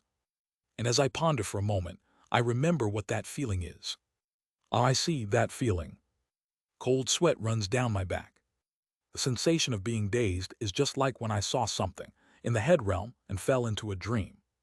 However, if the something I saw in the head realm is a lethal dose of poison, this liquid feels like something that wouldn't even affect my liver. To use an Earth analogy, if the something in the head realm is Chernobyl, this liquid has the radioactivity of rare Earth elements. While I might have been momentarily entranced, I could have blocked it if I concentrated my consciousness. While keeping my hand on the liquid, I investigate its true nature. And I discover that this liquid once contained much more poison energy and turbid energy. It's only safe now because all the poison energy had dissipated over time. Sizzle, sizzle. While touching the liquid, I succeed in extracting some knowledge within it. Surprisingly, this liquid is a kind of formula. Clear scale armor. This formula is for controlling a Dharma treasure called clear scale armor. Hiss. As I absorb the formula, the liquid vaporizes and disappears. However, there's no information about the clear scale armor itself, and among the items shown by the previous mystical scaled fish commanding sect, there were no Dharma treasures resembling armor. Now, there's nothing else left in this room. Hello? I look around the room one last time, and then exit the building. While I had been inside, the people from the mystical scaled fish commanding sect had already come out, sorting through what they found. Most of them appear to be elixirs. However, I'm not interested in elixirs, and look for Dharma treasures or method books. But there doesn't seem to be anything related to the clear scale armor's control formula. Was there anything on Senior's side that you found? It seems like nothing. Understood, then let's proceed to our next destination. We set off again. Along the way, we continue to fend off fire corpses and obtain turbid devil liquid. Occasionally, we collect fruits from a tree that grows in flames, called the fire origin fruit, gaining small profits, but we don't come across any more stone buildings. According to Hyun Gwai, there are only 2 stone buildings on the path to the 2nd floor, one belonging to the fighting ghost race and the other to the human race. After a while, we arrive at the entrance to the 2nd floor. Clank clank. It's a bizarre sight. The entrance to the 2nd floor is heavily shrouded in mist and steam. In other words, there's moisture. Hiss. I click my tongue at the sight of a chain made of water, emitting steam like crazy. The end of the river of flames of the water flow layer. It's cut off as if it had been sliced cleanly, and beyond it, there's nothing but endless void. And above that void is a chain of water that stretches upward. Astonishingly, flames are constantly burning above the water chain, evaporating the water. Yet the chain of water, despite being engulfed in flames, continues to emit steam without disappearing in some incomprehensible manner. Indeed, the divine powers of an entering nirvana cultivator are miraculous. As I click my tongue, Hyun Gwai laughs heartily. Everyone who comes here for the first time reacts that way. For now, we will go up first, so please observe how we do it and follow. The cultivators from the mystical scaled fish commanding sect line up before me and begin to draw out their immortal beast true blood. Scales sprout on their skin, and as tails and horns emerge, they transform into half-human, half-dragon forms before leaping into the burning chains. Hiss. Although it looks incredibly hot, they cool the heat with their yin energy as they swim inside the chains, moving upward. It's an interesting method. I try manipulating attraction force. As expected, not only attraction force, but also the flying escape technique can't be used, resulting in having to use such a troublesome method. Swim up while cooling the inside with yin energy, huh? Woven. I revert to my ghost king form again. Yin energy surges out around me. Frost forms everywhere, and I reveal my 18 heads, watching the last cultivator of the mystical scaled fish commanding sect jump into the chains before approaching it myself. Just as I'm about to enter the chains. Puwek. Someone breaks through the steam from behind and walks towards me. It's the cultivator from the blood shark race with the head of a shark, Jade. Behind him are a dozen or so heavenly being demon race cultivators. Weren't there more followers of Jade than this? It appears their numbers have decreased to about a quarter. As Jade and the demon race make eye contact with me, they all flinch and stop in their tracks. Who are you? I ask, burning the ghost fire even more intensely. Jade awkwardly laughs and lowers his head slightly in response to my question. Haha, fellow Taoist. I don't know if you've heard of me, but I am Jade, a 4-axis stage cultivator from the blood shark race. Since I've come to this storage scroll before, I know quite a bit about it. Since fellow Taoists may not know much about the true person storage scroll, I'd like to offer some modest help. Why would you suddenly offer help? When I express my doubt with my 18 mouths, Jade steps back a bit and laughs awkwardly. Haven't our blood shark race always been friendly with the human race? That, during the human-devil Great War, I heard that the artifacts of the blood shark race helped in breaking down the dimensional barrier of the true devil realm. That is true. Please understand it simply because I wish to maintain a good relationship with fellow Taoists. Do you know how to reach the second floor? I do. Then, do you know what the second floor is like? I know it's called the Tao Departure Layer. The Tao Departure Layer is the true storage scroll of the true person. If the water flow layer is like a peach garden painting, the Tao Departure Layer is filled with Dharma treasures, spiritual elixirs, and methods offered as tributes to the true person. Generally, the human race goes to the human offering altar to find these treasures when they come to the true person's storage scroll. However, I also know of another place that has artifacts beneficial to the human race. Oh? Without me asking, Jade begins to explain the Tao Departure Layer in detail. In the Tao Departure Layer, there's an area where the priests who offered tributes to the true person from various races lived. There's even a place where the priest of the human race resided. However, this area is beyond the sea offering altar where sea demon races offered tribute, so no one from the human race knows its location. So I just need to go and find the place called the sea offering altar. Yes. Beyond the sea offering altar, you will find an ancient palace that suits the lifestyle of the human race. That's the base of the human race's priest. It's filled with treasures far more precious than those in the human offering altar. I tilt my head and say, I can't quite grasp it just by hearing it. How about you come with me? But Jade jumps and shouts on the spot.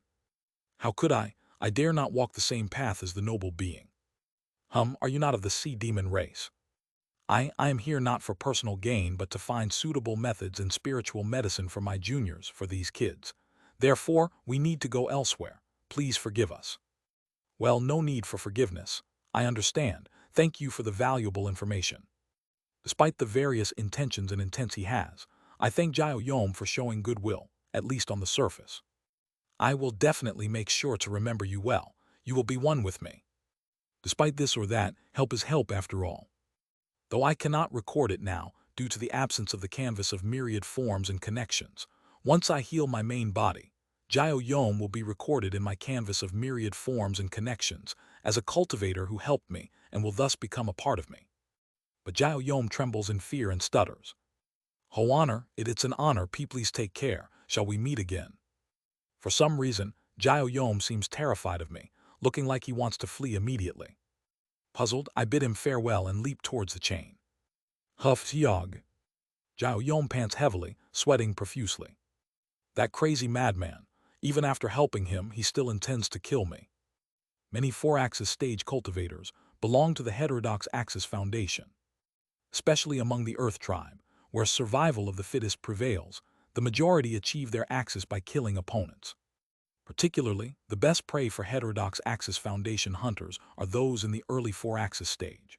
Jade is well aware that he is one such prey and has learned a secret technique that allows him to temporarily exhibit the power of the mid-4-axis stage to overcome this.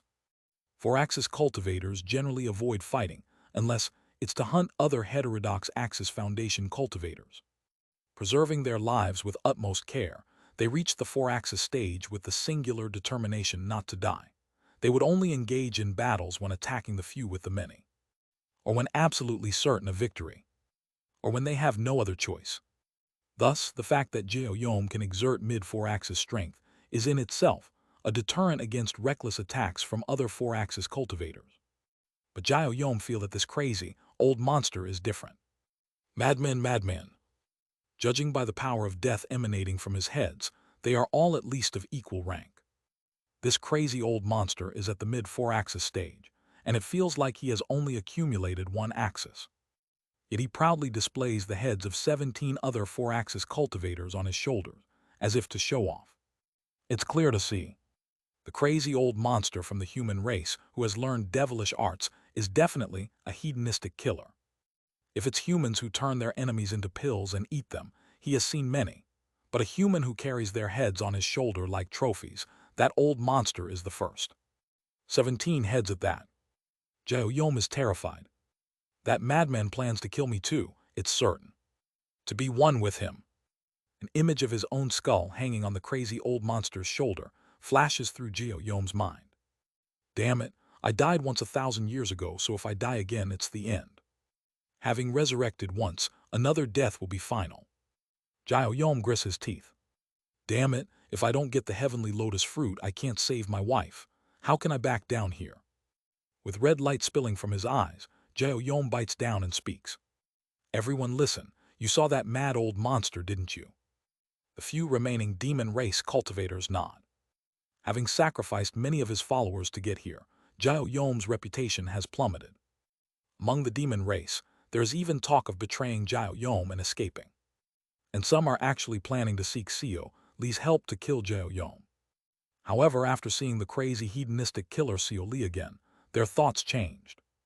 The confident and brutal statement that he will kill Jade, who had even helped him, and proudly display his head on his shoulder. If that crazy hedonistic killer kills Jade, what will happen to the rest of them who remain? The answer is obvious even without seeing it. They too would be slaughtered and refined into ghostly materials. The demon race cultivators who had resented Jade now unite in fear after witnessing the cruel human race old monster. I cool the chain with yin energy and swim upwards.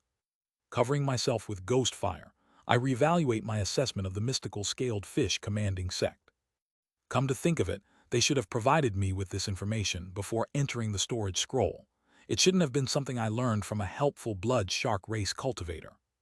The mystical scaled fish commanding sect seems strangely intent on controlling the information reaching me. I ponder as I burn my ghost fire.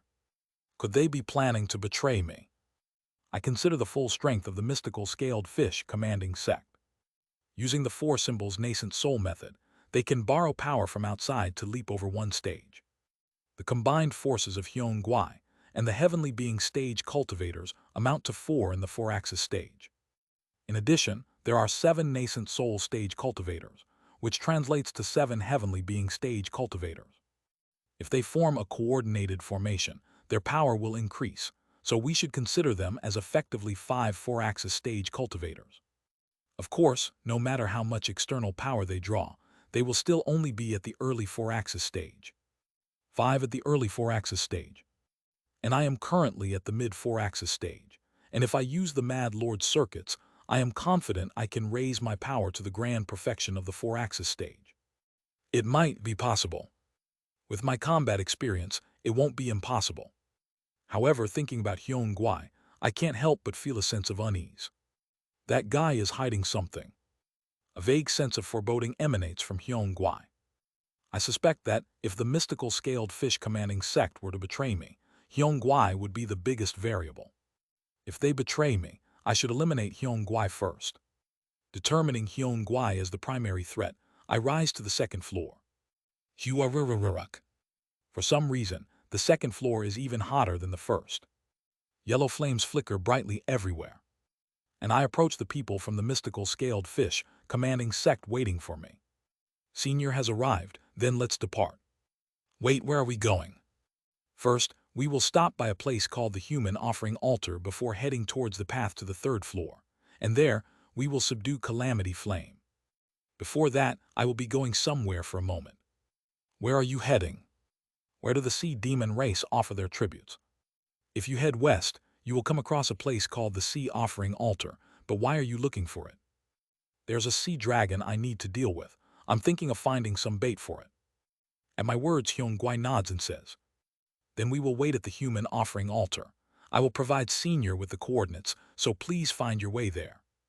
I part ways with the mystical scaled fish commanding sect and head towards the sea offering altar. It's a place filled with the lifestyle of the sea demon race. The buildings resemble those in the Sea Dragon Palace, filled with the same kind of culture. If it weren't for the burning surroundings, one might mistake it for the Sea Dragon Palace. However, it's clear that this place is full of things useful only to the sea demon race, making it unnecessary for the human race to come here.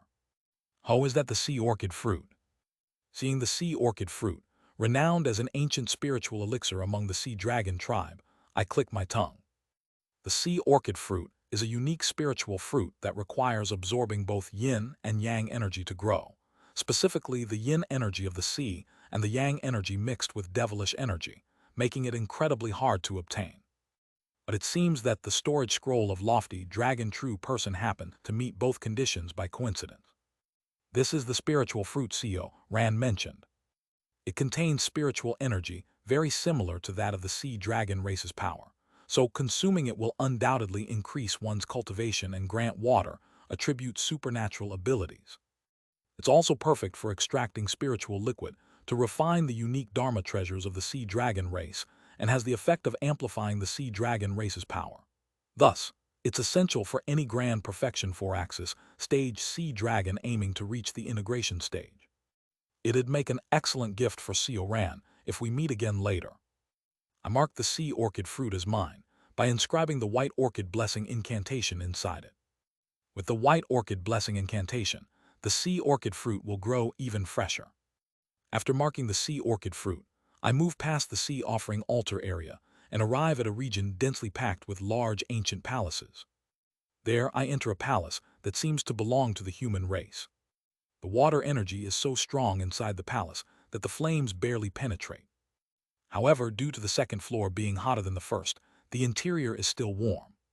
It's quiet inside the palace, but I click my tongue as I sense the spiritual energy emanating from various places, and the spiritual power waves caught within my consciousness domain. Jiao Yom, what a kind cultivator. To provide such valuable information for free, I think to myself that I definitely need to remember him well. It was quite the serendipitous encounter. Could it perhaps be thanks to the blessing of wealth? I dispel my Ghost King transformation and observe the blessing within me. According to Yon Wei, the virtues of the 5 blessings can influence one's fate to some extent. So, gaining the blessing of wealth might have increased my fortune regarding treasures. I sweep through the palace, gathering treasures. I pay particular attention to anything related to Dharma treasures. However, there are no armor-type Dharma treasures in the palace. What exactly is the clear scale armor? Why would a stone, presumed to be left behind by a true immortal, contain something like the clear scale armor control formula? It seems unlikely that I will find it in this palace. I open my storage scroll and flick my fingers, releasing a swarm of mass-produced small general COs that I usually carry with me. The strangely unpleasant-looking generals spread their wings and move to investigate other palaces for Dharma treasures. As a result, I discover one thing. There is no clear scale armor on the second floor. And through the small general COs, I discover one more thing. Tingwa paintings. I walk to the top floor of the ancient palace and look at the Tingwa paintings the general COs have found. In this life, I seem to be particularly intertwined with Tingwa paintings. In the paintings, a majestic dragon is dancing. There are a total of 21 paintings, each depicting the dragon in a different pose. It seems to be a series of movements showing a dragon's dance. I notice some significance in the dragon's movements. Although they are not movements within the realm of martial arts, they seem to have a ritualistic meaning, similar to Hun Wan's great mountain-splitting emperor technique. While imprinting the Tingwa paintings in my mind, I discover a jade slip on the top floor of the palace. Like the book I had read in the water flow layer, this jade slip is also written in the common language of the heaven tribe of the bright cold realm, making it easy to read. The book is a journal about the Tingwa paintings. The author of the book, the owner of the palace and the priest who offered tributes to Lofty Dragon True Person, had been taught the method of painting Tingwa by Lofty Dragon True Person.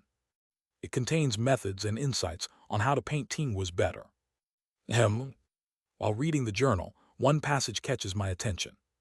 The true person saw the Tingwa we had drawn and was furious. He hung us upside down and beat us severely, saying, "Is this what you call a Tingwa painting?" Yes. It seems that Lofty Dragon True Person didn't have a very good temperament either. Or should I say he was merciful for beating them in human form rather than dragon form. I continue reading the journal with a wry smile. The true person gathered all the priests and delivered a long speech. He said that the Tingwa we are learning possess an incredibly immense inner power. The great immortal beast, who is also a judge of the netherworld, presented the Tingwa to the death god, who in turn taught them to the true person. In other words, the Tingwa we are learning has been passed down from the death god. I suddenly feel ashamed of myself for harboring complaints in my heart while learning such a great Tingwa. The true person, with compassion, has taken in worms like us, and the offerings we present to him are merely ceremonial, for they are actually used by us. All he asks of us is to paint the Tingwa, yet I was reluctant to do so. I am ashamed of myself for not wanting to do even that, considering that it is a Tingwa passed down from such a great being. I thought it was humiliating to be beaten while hanging upside down, but on second thought, if he had beaten us in dragon form, we would have been turned into dust. He transformed into human form and used only his physical strength without using any demonic power. On reflection, even that was enough to tear apart my unique domain, almost killing me, but anyway, he is thinking of us. The true shame should not come from being beaten, but from my own heart. Was he at the integration stage?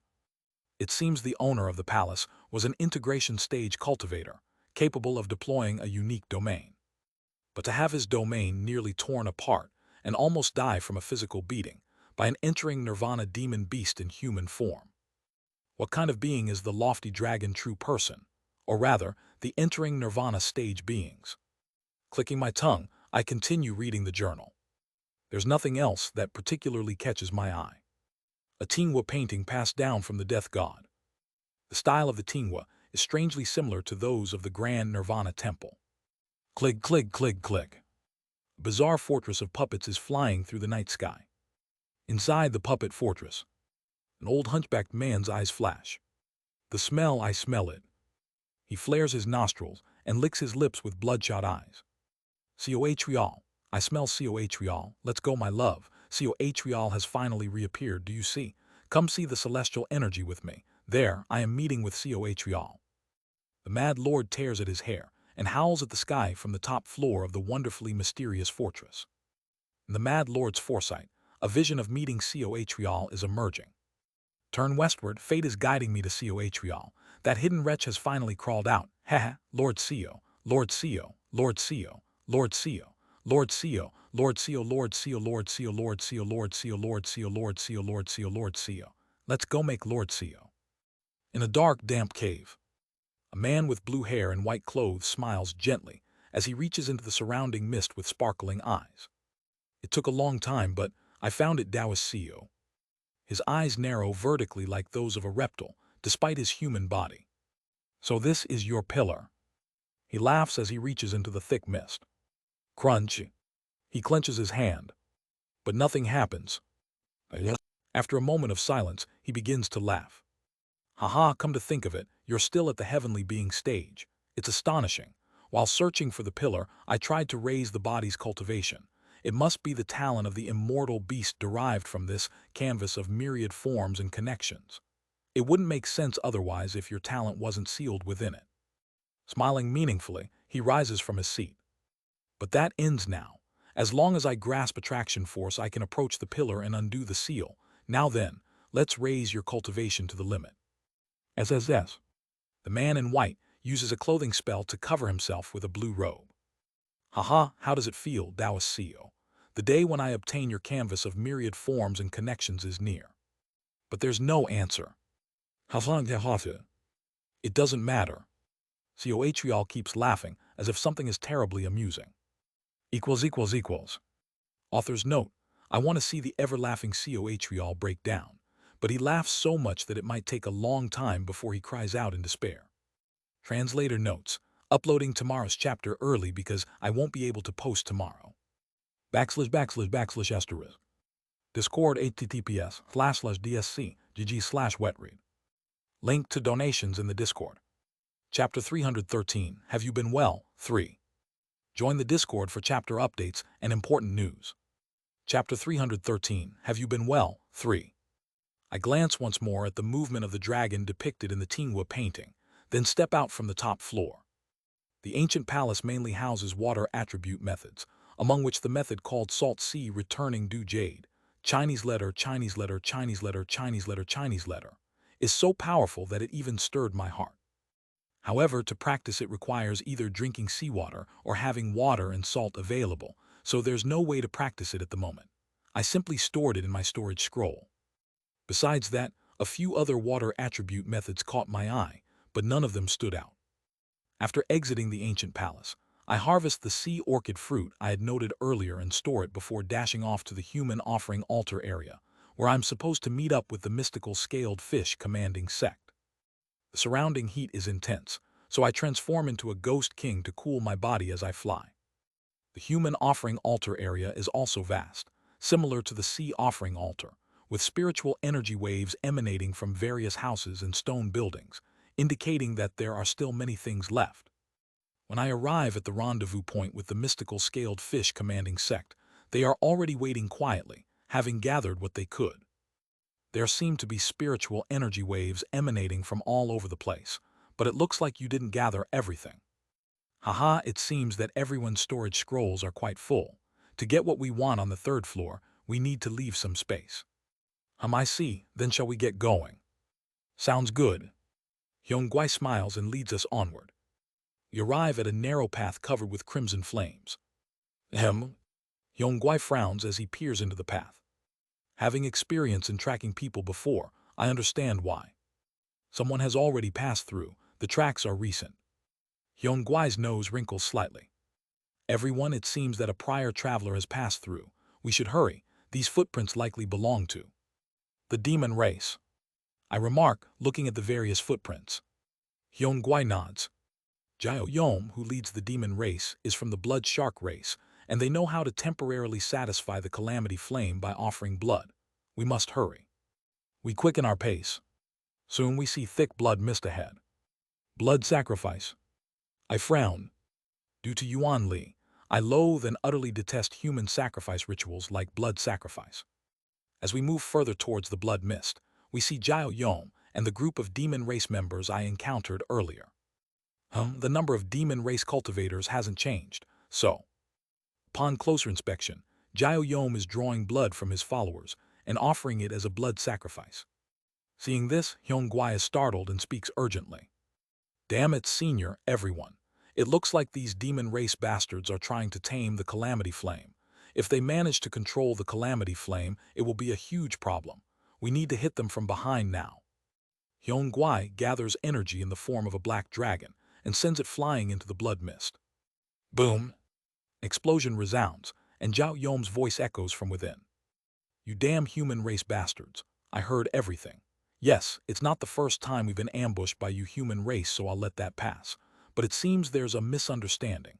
I'm not taming the calamity flame to attack you, but to ensure our safety when we rise to the third floor and back. So why don't we avoid this unnecessary fight? If he's not trying to harm us, there's no need to fight. Shut up, filthy Earth tribe scum. We humans don't listen to the nonsense of your kind.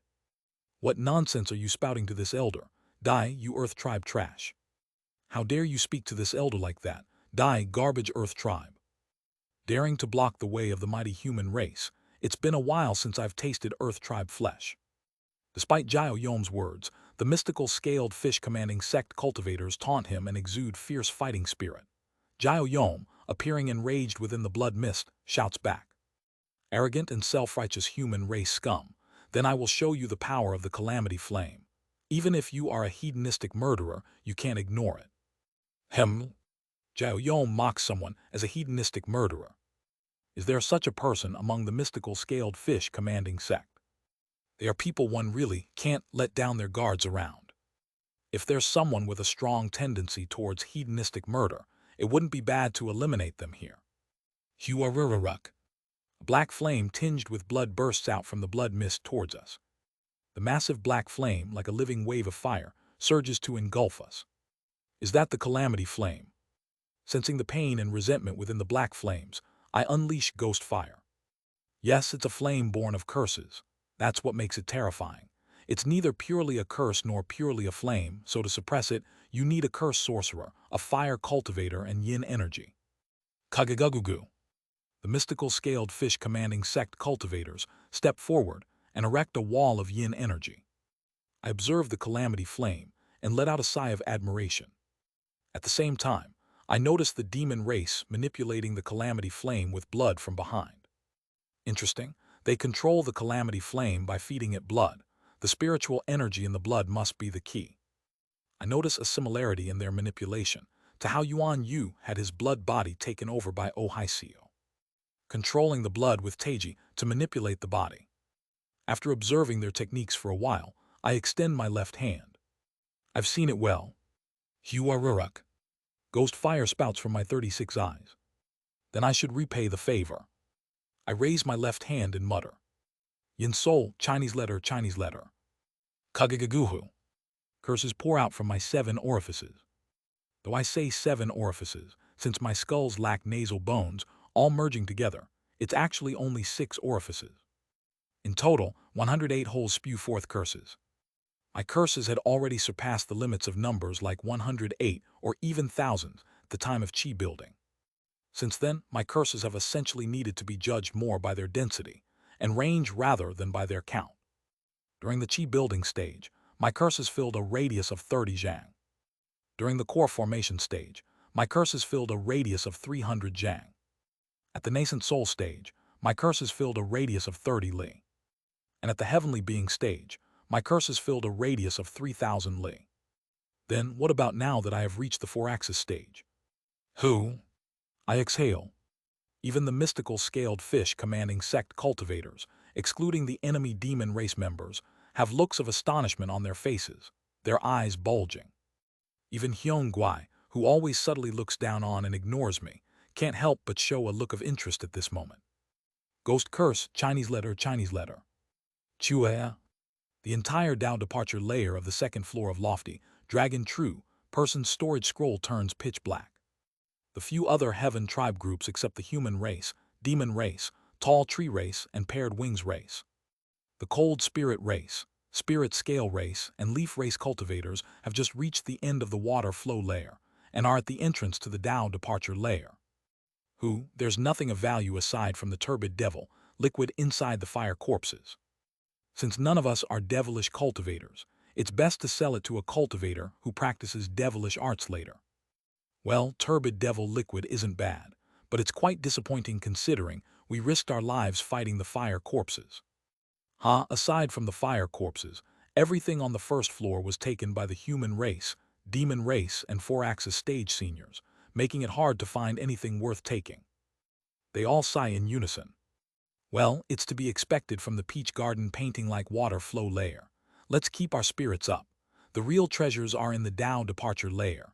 We don't need to go to the 3rd floor, just grabbing some Dharma treasures, method scriptures, or spiritual elixirs from the 2nd floor will be worthwhile. That is true, a 1st floor was never meant for storing items. Then, let's head to the 2nd floor. The group of 10 heaven tribe cultivators, now cheerful, prepare to ascend to the Dao departure layer. At that moment, Chia. Hua, what is that? The faces of the 10 cultivators twist in shock, fear, and despair. What in the world is happening on the 2nd floor? The 2nd floor, the Dao departure layer. From the upper floor, a massive amount of curses cascade down like a waterfall. They flee in terror without even looking back. The world turned into a land of darkness. Even the calamity flame, which had been displaying its might before me, froze in place. I scrutinized the calamity flame. Considering the level of the entity that created it, it must have been much stronger when it was first made. If it had been at its full strength, not even I could have dealt with it. but its venom has weakened over time. Over tens of thousands of years, the calamity flame has significantly weakened. I reach out towards the calamity flame. It whimpers like a puppy needing to relieve itself, and as soon as my hand touches it, it begins to tremble violently. Chia.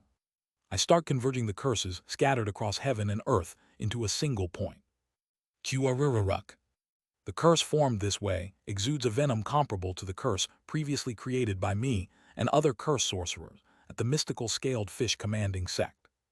While it took combined efforts to create such a curse during the nascent soul stage, I can now do so alone at the 4-axis stage. The calamity flame, overwhelmed by the venom of my curse, shrinks completely, its enormous size reduced to smaller than a fist. Having consumed the blood of the demon race, it can neither escape nor take any other action, freezing in place. Watching this, Hyun-Guai shouts, "It's now, extinguish it." The mystical scaled fish commanding sect cultivators, snapping out of their daze, unleash their spells to extinguish the calamity flame. Chia. In truth, the calamity flame had shrunk so much from the venom of my curse that spells weren't even necessary. A simple stomp would have sufficed, rendering their water attribute spells meaningless. Hyun-Guai gestures to them with a meaningful gaze.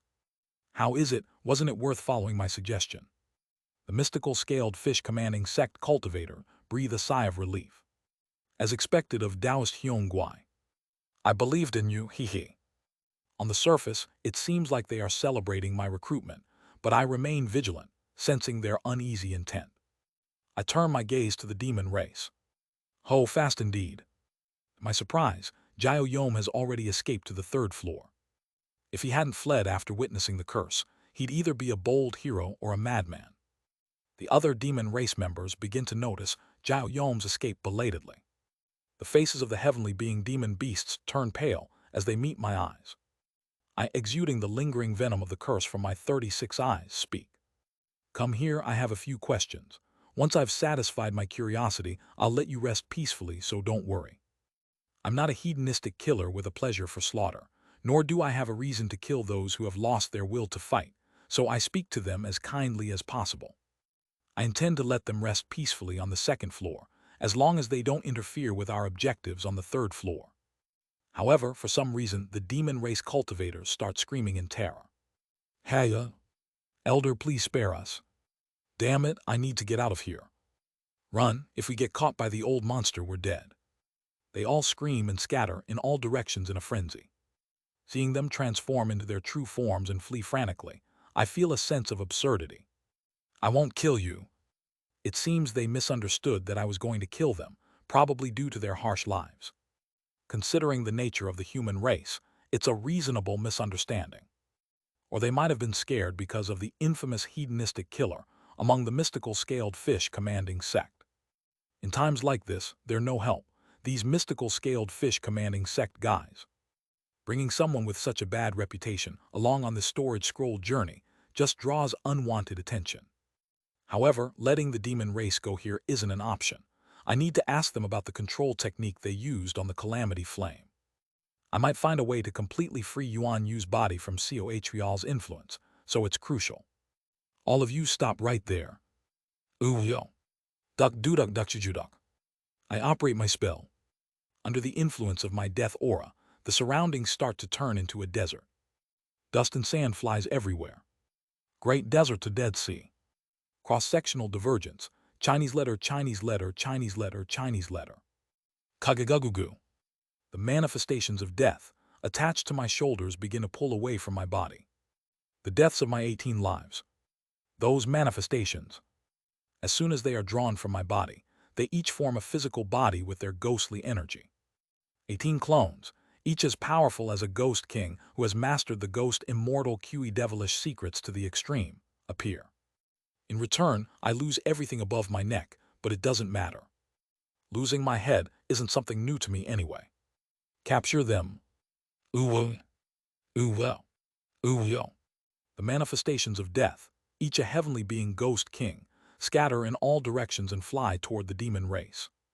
Each one could use ghost immortal QE devilish secrets, Great Desert to Dead Sea, 6 extremes yin thunder body, yin soul ghost incantation, and even some martial arts, so capturing them won't be difficult. Bone-chilling ghostly wails echo in all directions. Dujujujujuro. A swift horse race demon beast of the horse race, Juma. Juma transformed into his true form and ran on all fours like mad. Please don't chase me, please. Heaven and earth divine spirits, please protect me. His mind is filled with the fear that the mad four-axis old monster would chase him. He knew at a glance that this being is insane. From the first moment he saw that wicked old monster who proudly wore achievements on his shoulders like trophies, he vowed never to cross paths with him. Jioyom, that damned shark head, it's all because of his stupidity. But everything went wrong. That old monster is now going to capture and slaughter them to satisfy his desires. Perhaps it's remarkable that the mad old monster had restrained himself for so long. However, Juma has seen a few such maniacs in his 2,000 years of life. They were all unable to easily suppress their lust and would vent their dirty desires once every few days. And when they happened to hold back their lust, the intensity was much stronger when it finally exploded. The old monster has been quiet until now. But now that he has no reason to hold back, anyone caught by the old monster will become a part of his grotesque hobbies. Juma curses Jioyom madly as he runs. Fortunately, Juma is quite the fast runner. In the interior of the storage scroll, where flying through the air techniques like the gliding technique and the flying escape technique are restricted, Juma's speed is probably the fastest. As long as the four-axis old monster doesn't deliberately chase after him, he can likely escape. Then it happens. Bang, pa, bang, bang. Juma notices strange noises coming from behind him. Shivers run down his spine. He turns around, trying to calm his pounding heart. And Juma's eyes bulge in shock. How? One of the old monster's victims, attached to his shoulders. What is presumed to be a ghost creature controlled by the old monster is flying through the air, chasing after him. A flying escape technique and the gliding technique, and even flight using attraction force are forbidden here, so how are you flying? Uvio. The old monster's ghost creature emits a spine-chilling ghostly wail as they fly towards Juma. Juma strengthens his entire body and runs even faster. For a moment, it seems as if he's gaining distance, but when he looks back again, he can't believe his eyes. Wu Wang. The ghost creature appears to be creating a spherical orb above its hand. And as it absorbs the orb, the ghost creature's speed suddenly increases more than tenfold, closing the distance. If I get caught, I'm dead. If I get caught, I'm dead. If I'ch caught, I'm dead. If I'ch caught, I'm dead. If I'ch caught, I'm dead. If I'ch caught, I'm dead. Juma's breathing becomes ragged. But the ghost creature behind him, inscribed with circuit-like patterns all over its body, is steadily closing the gap. Echiek, don't come, don't cool me. And no. He cries out in fear. Juma's pupils shake wildly. I'm so scared that I'm losing strength. He realizes his legs are giving out. But he can't let that happen. He has to run faster, even if it means burning my life force. However, Juma clearly hears it. The voice of the ghost creature forming hand seals and reciting an incantation. The ghost creature is preparing to cast a curse. The same one he had seen earlier. Yin Sol, Chinese letter, Chinese letter. Hallelujah. And so Juma, who had managed to run the furthest, the fastest, and for the longest, is finally caught. Chua. Swimming up the chains from the second to the third floor, Jioyom grits his teeth. The demon beasts he had cast aside are probably being slaughtered by the cruel and wicked old monster. Perhaps their heads are kept alive and plucked to satisfy his repulsive hobby. The blood shark race is known to be as cold-blooded and cruel as the human race. But they are people too. Even Jioyom has his own conscience, his own morals. I'm sorry. From the depths of his heart, guilt arises for the demon race who were sacrificed so cruelly in his stead. But I have no choice. Jioyom clenches his teeth, his eyes bloodshot. I must save my wife. For her sake I will sacrifice anyone, no matter what. He had already sworn to abandon his conscience, morals, and loyalty. If it's to protect what is precious to him, he will do absolutely anything. As long as he can save her. Chuak. Reaching the third floor, the care layer, he looks around. The distance between the first and second floor is quite long, but the distance between the second and third floor is barely half of that. It is said that originally, there were only 3 floors in the storage scroll of lofty dragon true person. The first floor water flow layer, the second floor Tao departure layer, and the third floor Zijai worship layer. But at some point, lofty dragon true person stopped going to the third floor and created an additional layer between the second and third floors. Thus, the previous third floor, the Zijai worship layer, became the fourth floor, and the newly created layer between the Tao departure layer and the Zijai worship layer became the third floor, the care layer. If the first floor is a peach garden painting, and the second floor is a storage scroll, the third floor is a kind of altar. This other world, also known as Lofty Dragon True Person's storage scroll, was said to have been used by him for various purposes, including offering rituals to a certain entity he revered. Clang, clang, clang. Burning water chains that connect the first and second floors, and the second and third floors, are hanging everywhere. The final destination of these chains are the care layer. The fourth floor, the Zijai worship layer, can only be entered through special means or by those at the integration stage. However, since entry to the storage scroll is forbidden for integration stage cultivators, it's as if the fourth floor doesn't exist. Fearing that the mad old monster is chasing him from behind, Jiao Yom hurries to the center of the care layer. Compared to the first and second floors below, the care layer is not very large. And unlike the other two floors, the car layer is not that hot either. Instead, it's filled with water energy which invigorates Jiao Yom, a sea demon beast. But the fact that I'm invigorated means that the old monster who has practiced the ghost path method will feel the same. In the human race, the ghost path method is famously associated with the Black Ghost Valley. The old monster is wearing the black robes of Black Ghost Valley, and Black Ghost Valley is notorious for causing havoc in the seas and deep waters of the bright cold realm. Black Ghost Valley strengthens their power by absorbing the yin energy of the deep sea, giving him no advantage at all. I must quickly obtain the heavenly lotus fruit and escape through the altar. The structure of the third floor, the care layer, is as follows. There is an altar in the center, surrounded by tingwas symbolizing the nether ghost realm, purple gold realm, true devil realm, and bright cold realm. Chains connecting to the lower floors hang beneath each tingwa. Jiao Yom has come up through the direction of the nether ghost realm tingwa. The tingwa of the nether ghost realm is to the west. The true devil realm is to the north, the purple gold realm to the south, and the bright cold realm to the east. He runs towards the east.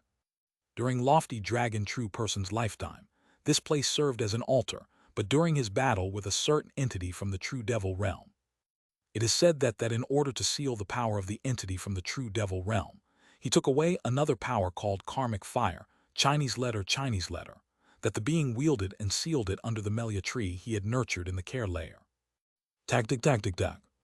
Running toward the tingwa, symbolizing the bright cold realm, Jiao Yom finally notices a huge tree in the distance. It's a melia tree. The melia tree is rooted and growing on a small island in the center of a large pond, with a tingwa the size of a cliff behind it. It's the tingwa symbolizing the bright cold realm. However, Jiao Yom has no interest in the tingwa. After all, besides the aura of the tingwa, he can't see the drawings inside the tingwa. The same applies to the tingwa in the other directions. Did they say the tingwa were sealed? Anyway, I think that was the case. Well, they're none of my concern. As he approaches the pond, he sees totems surrounding it. The bodies of the totems are covered with numerous tingwa. Although Jiao Yom can see the drawings within the tingwa on the totems, he has no interest in them either. He only needs the fruit of the melia tree, the heavenly lotus fruit. Just the heavenly lotus fruit. Hugs Hyok. Jiao Yom breathes through his gills as he finally reaches the pond. And then his pupils shake. You people. The mid-4-axis stage Nakju of the tall tree race. The late 4-axis stage Beak Wyak of the paired wings race.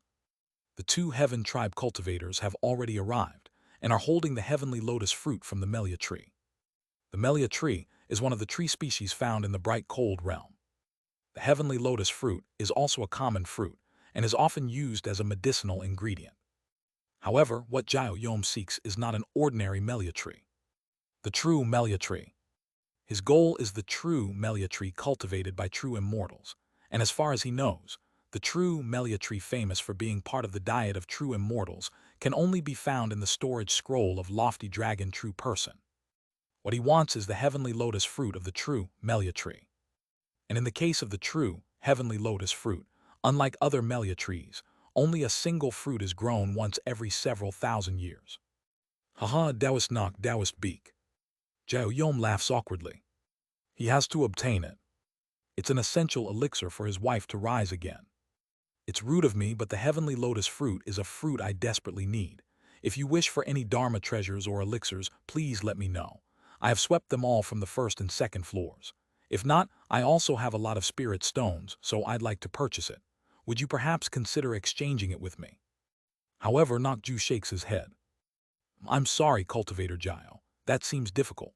It's embarrassing to admit, but a while ago, a fanatic from the tall tree race trespassed sacred Master Beak Woon's heavenly lotus mountain without permission under the pretense of worshipping her. The sacred master became furious.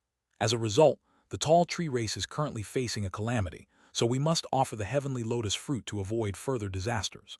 Please understand. Zhao Yom speaks with a trembling voice. If that's the case, then it can't be helped. However, would it be possible to share just a few drops of the juice during the drinking good fortune, Chinese letter, ceremony after offering it to the sacred master? If you could spare just 3 drops, I would be extremely grateful. Just 3 drops. However, Beak Wyack shakes his head at those words. I'm sorry, Cultivator Jio, but you're a step too late.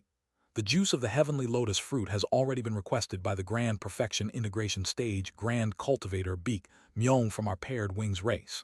He seeks a spiritual liquid for his upcoming challenge to the star-shattering stage in 1,000 years, and the juice of the heavenly lotus fruit is most suitable for him. The remaining juice, after offering it to the sacred master by the tall tree race, has already been agreed to be given to our paired wings race. At those words, Zhao Yom's voice trembles. I've heard of Grand Cultivator Beak Myong's reputation. Haha, he is indeed a remarkable person. Congratulations in advance. But just to clarify, the exact spiritual liquid the Grand Cultivator requested is the heavenly lotus fruit juice.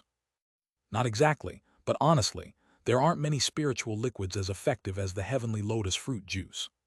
Haha, isn't the honey of the illusory red flower actually the best for the Grand Cultivator? I know of its location and how to obtain it. If you give me just 3 drops of the juice, I will gladly give you the information. Zhao Yom's voice grows increasingly tremulous as he sweats profusely. Could you at least give me a rough idea of the location? It's in the dead spirit lake of desolate Oblivion Pass within the Chaos Realm.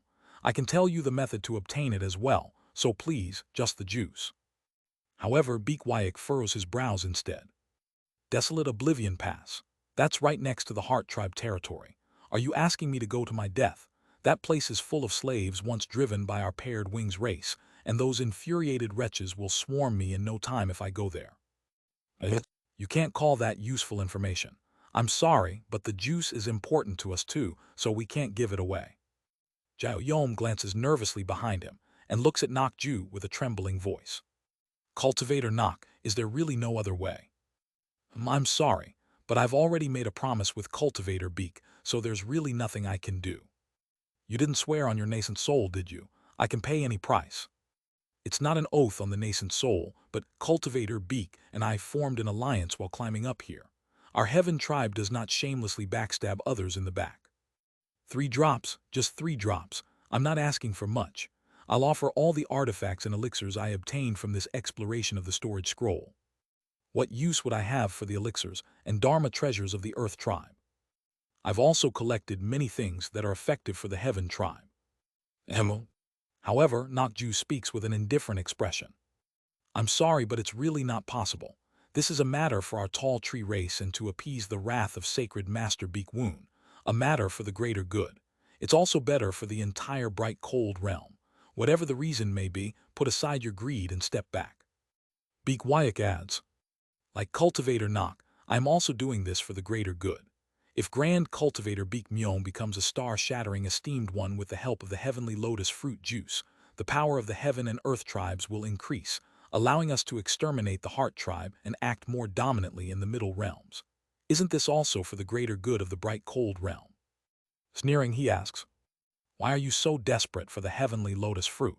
If your reason is more important than the greater good we're discussing, we can give you the 3 drops. At those words, Zhao Yom falls to his knees. Please, my wife is on the verge of death. Her illness can only be cured with the heavenly lotus fruit. There's no substitute. If I just have 3 drops of the juice, I can at least attempt to make an elixir to save her. I Jiao Yom am begging you, please show mercy. Both Nok Ju and Beek Wyack shake their heads at Jiao Yom's plea. Ridiculous. Are you saying your wife's life is more important than the calamity facing our entire tall tree race? That's right.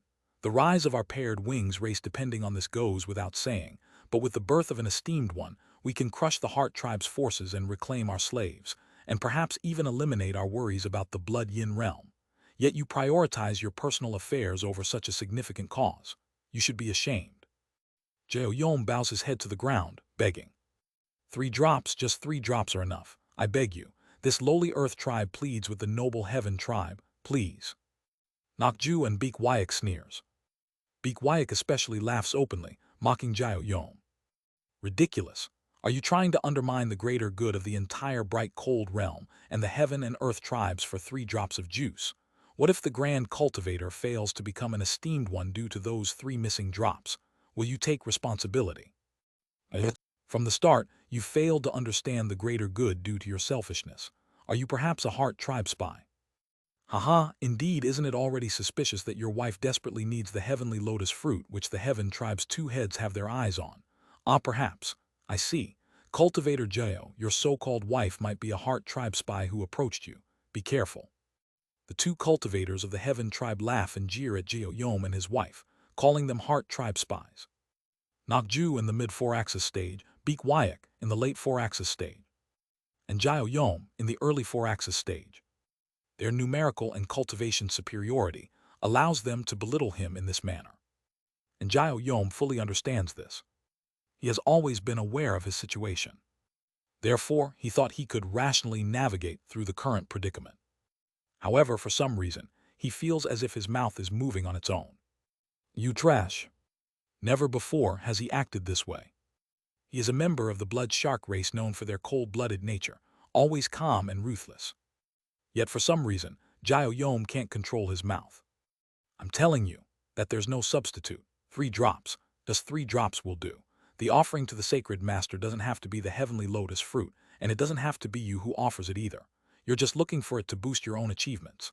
Was it just once or twice that you bastards from the tall tree race barged into the heavenly lotus mountain like imbeciles all willy-dilly and courted disaster? How many times have we seen you seeking offerings to ward off calamities? Everyone in the bright cold realm knows of it. You don't really need the heavenly lotus fruit. Jiao Yom's eyes turn to Beek Wyack. His eyes are bloodshot. You're the same. Benefit for the heaven and earth tribes. It's not the heaven and earth tribes that benefit but your paired wings race. And what? Your grand cultivator can't become an esteemed one due to 3 missing drops of juice. If he was someone who could become an esteemed one by sucking down juice, he would have become one long ago and gloriously embarked on the expeditions with the others. Why would he still be like this? Even the Heart Tribe member, who's a lot younger than your grand cultivator and looks like a green-skinned beggar, became one much faster and became stronger than anyone. What kind of person who complains about the lack of juice becomes an esteemed one? And if they really can't successfully rise in cultivation due to 3 lacking drops of juice, and you're truly loyal to your race, shouldn't you be risking your life to go to the Heart Tribe's front yard to pick the illusory red flower? Beek Wyack and Nok Ju's faces contort with rage. This filthy scum talking nonsense. It seems this one needs some discipline. They say those from the Earth Tribe are born from beasts and don't even know who their parents are. Looks like the saying is true. Nok Ju's body begins to transform into wood, and 3 pairs of wings sprout from Beek Wyack's back. Blood-red light begins to emanate from Jiao Yom's eyes. As soon as you get scratched, you're ready to kill. You're the ones who talk nonsense, yet you criticize me. Fine, you call it nonsense. Let's go all out with this nonsense then. Your tall tree race claims to worship the sacred master Beek Woon like fanatics and sneak into the heavenly lotus mountain. But who in the bright cold realm doesn't know the truth? Who doesn't know that some of your rutting tall tree race members secretly enter heavenly lotus mountain just to pollinate with sacred master Beek Woon? Why would the merciful sacred master bring down calamity just for entering the mountain? It's because you always cross the line that calamity befalls you. And grand cultivator Beek Myo, who worries about not reaching the next realm without 3 drops of juice. Who doesn't know he was beaten nearly to death by the Heart Tribe dwarf, esteemed one at the 4th stage of manifestation, and was in a vegetative state until recently. You say he needs the heavenly lotus fruit juice to become an esteemed one. Don't make me laugh. Everyone knows you want the juice for that old man who pisses himself and has seizures if you whisper, collapsing immortals annihilating heavens, into his ear while he sleeps. Nakju and Beak Wyak's faces turn crimson with anger. The eyes of the two heaven tribe cultivators are about to flip in rage. Blood-red energy surges from Jiao Yom, while green energy emanates from Nakju and dazzling white light from Beak Wyak. And at that explosive moment, step, Shue, the surrounding temperature drops as someone approaches. It's Xiao Li, the ghost king with 18 heads. Jiao Yom can sense it. The lingering curse from Xiao Li. And the smell of blood. He had likely brutally killed the demon race Jiao Yom left behind. Judging by the time it took to come up, he probably enjoyed himself. Perhaps a hellscape has unfolded on the second floor. The demon race he had gathered must have already had their heads ripped off, skins flayed, and souls extracted as part of the mad old monster's collection. I'm sorry. Normally he wouldn't care, but this time even Jiao Yom feels guilty towards them. But there's no time to be caught up in guilt. Maybe I can use this crazy old monster. At this moment, he has to use everything at his disposal. Jiao Yom shouts at the mad old monster Xiao Li, who carries the heads of 17 fellow cultivators who he killed on his shoulders. Old monster, what do you want? Xiao Li responds calmly. We only need the heavenly lotus fruit and the recognizing Sin Tingwa. Great, that's good. So you also want the heavenly lotus fruit as well. I only need 3 drops of the juice. Let's join forces. Those 2 heaven tribe members need the entire fruit, so they won't negotiate. Seeing Xiao Li appear to contemplate, the 2 heaven tribe cultivators flinch. Jiao Yom, his eyes glowing with blood-red light, speaks. After this is over, if you give me a bit of time, I'll even offer my neck to you and become one with you. Release your desires. The heaven tribe members in front of you should suit your taste as well. Considering you killed 17 cultivators of the same rank and displayed their heads on your shoulders, you'd surely want our heads too. Especially the heads of the tall tree race and the paired wings race, which are hard to come by. These are unique specialties found only in their respective territories. Release your dreadful strength here. Jiao Yom shouts with determination. He has completely provoked the old monster before him. Now all that remains is for this lunatic to be fully aroused and lose himself in desire, ripping off the heads of these vile heaven tribe members. Even if it costs his life, he will obtain the medicine, heavenly lotus fruit. That is Jiao Yom's resolve. And Xiao Li remains silent. // Discord https://dsc/gg/wetread. Link to donations in the Discord. Chapter 314, Have You Been Well? 4. Join the Discord for chapter updates and important news. Chapter 314, Have You Been Well? 4. Silence lingers for quite a while. Xiao Li stands still, seemingly deep in thought, while Jiao Yom feels his blood run dry. Cultivator.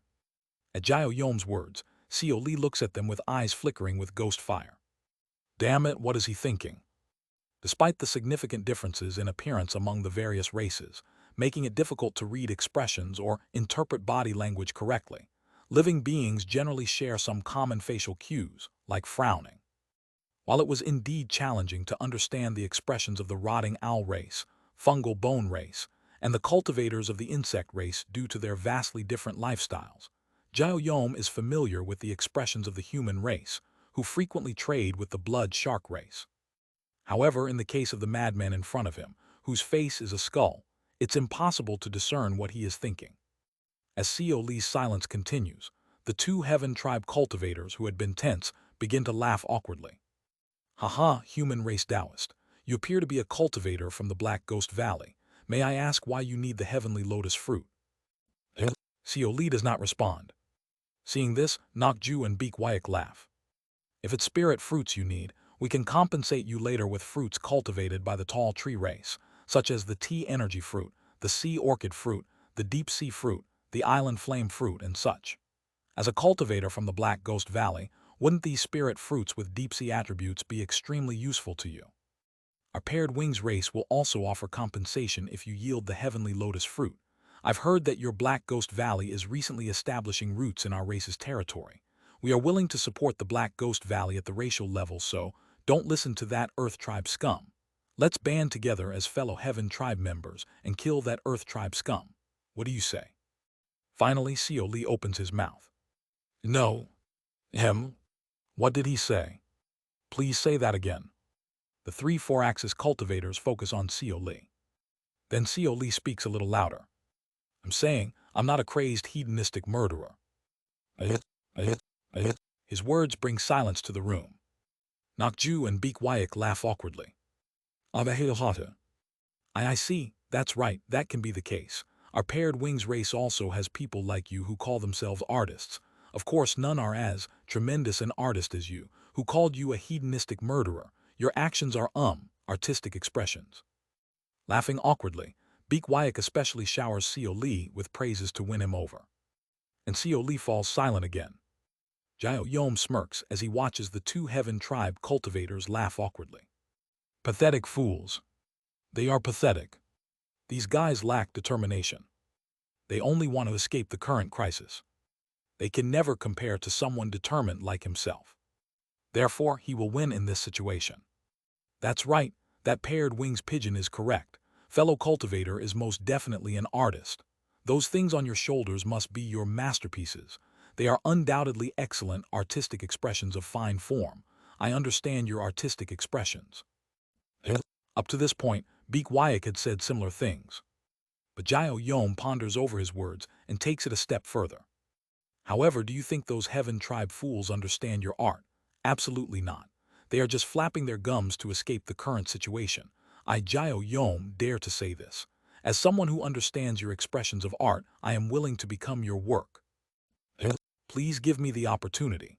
Those Heaven Tribe bastards don't have the passion to become your work, so you can't just give them a chance.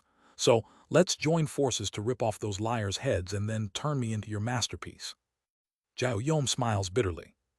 I'll probably die now. He will become a work of the mad human race devil and be displayed on his shoulders. But those two Heaven Tribe bastards who stood in his way will die today as well.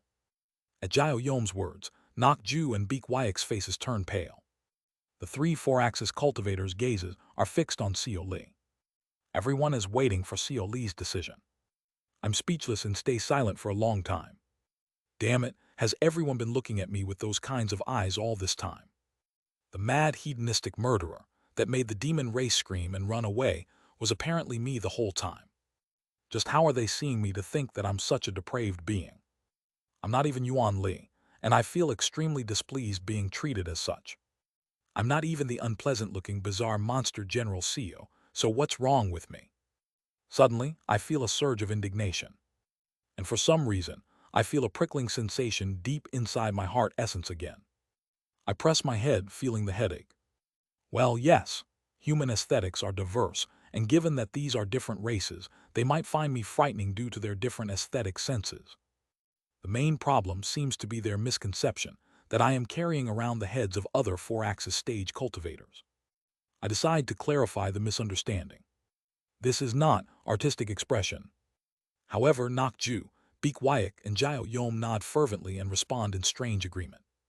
Of course, fellow cultivator, it's not just a simple artistic expression. The profound meaning is not something ordinary people like us can grasp. Look at those Heaven Tribe fools. They don't understand. They lack the courage and will. First of all, stop calling it an artistic expression, and there's a misunderstanding. These heads are not of others. These heads are different versions of myself. Understand? For some reason, I can see the intent of the other three four-axis cultivators rotting away. I feel like I'm going crazy. Damn it, no matter how I explain, they won't get it. Just how in the world are they interpreting my words? I eventually give up on trying to convince these four-axis cultivators, whose aesthetic senses are vastly different from humans. It seems I had expected too much from vastly different races. Well, anyway, you asked why I need the heavenly lotus fruit. I'm here on behalf of the mystical scaled fish commanding sect. They seem to require the heavenly lotus fruit urgently, so negotiations are unnecessary. At those words, Jiao Yom's face brightens, while Nakju and Beek Wyack's faces darken. Nakju and Beek Wyack laugh awkwardly and speak. Haha, the mystical scaled fish commanding sect. That's the sect under the command of Black Dragon King Hyun Eum, right? I've heard of it, though I don't know why they need the heavenly lotus fruit, our tall tree race. Yes, and our paired wings race also. The two cultivators begin explaining their circumstances. However, I simply listen in silence, with ghost fire flickering in my eyes. After hearing their explanations, I turn to Jao Yom of the Earth Tribe and ask, "Why do you need it?" At my words, Jao Yom flinches and cautiously replies, "To cure my wife, I need an elixir called the High Lotus Pill. The most important ingredient is the heavenly lotus fruit. All other ingredients can be substituted, but the main ingredient, the heavenly lotus fruit, cannot be replaced by anything else.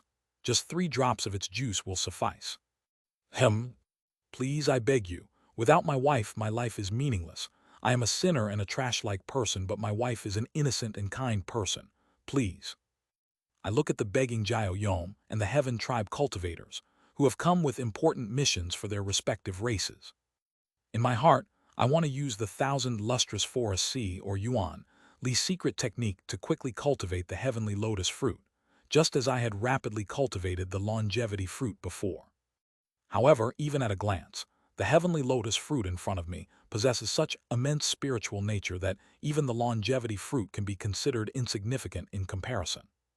The spiritual energy contained in this small fruit alone is enough to elevate a mortal to the 4-axis stage, so what more needs to be said?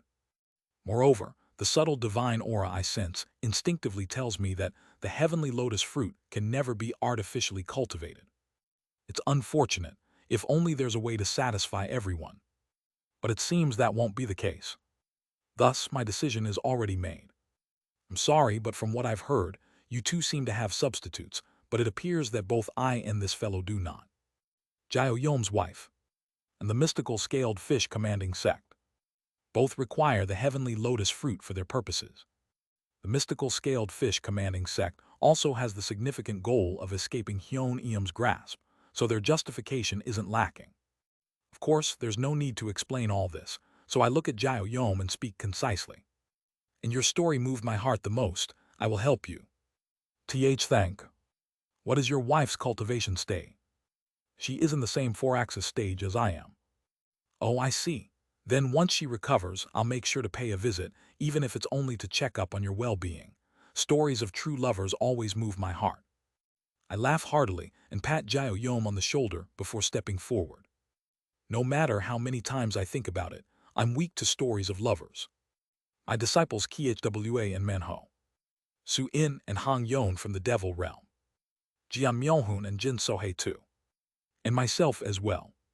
So when I heard Jao Yom's story, my heart stirred the most. 3 drops should be acceptable to the mystical scaled fish commanding sect. I find myself hoping for the happiness of Jao Yom and his wife. For some reason, Jao Yom's intent seems to cool down and freeze, but having a cold mind in front of an enemy is a good sign. He must have a lot of combat experience, not bad. Jiuwak. I open my 18 mouths and spread my arms. Now then, it's unfortunate, but come at me. Kaya. Uvu. Chilling ghostly wails echo in all directions. Cover me, I will finish this in one blow. Chia. I gather a curse spell in my left hand as I speak. Having seen my curse before, Jao Yom's eyes shine as he blocks in front of me. Nakju and Beak Wyack exchange glances. Then Beak Wyack forms a hand seal. Payet. Simultaneously, 3 pillars emerge around Beak Wyack. Late 4-axis stage. The level where the 4-axis canopy can be used. The 3 pillars connect to form a canopy, which expands, enveloping us in them. In an instant, the surroundings transform. We find ourselves moved from the care layer to a position in front of a massive stone building atop a high mountain range, among the drifting clouds. Beak Wyack floats above the stone building, spreading 6 pairs of wings. The paired wings race is also known as the heavenly wings race. Most of their abilities come from those wings, and it is said that when light radiates from them, they can repel all devilish arts with the power of vanquishing evil and upholding righteousness. Chia. My ghostly energy doesn't mesh well with their abilities. Additionally, Nakju begins to take root, turning the surroundings into a forest.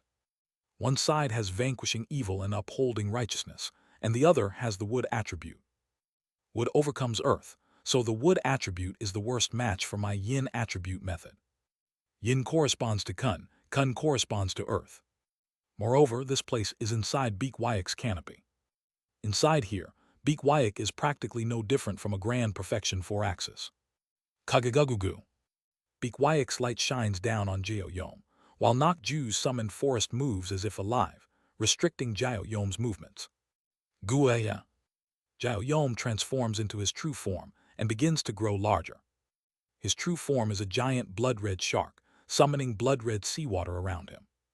On the high mountain range, a green mountain range and a blood-red sea emerge, flowing down the mountains.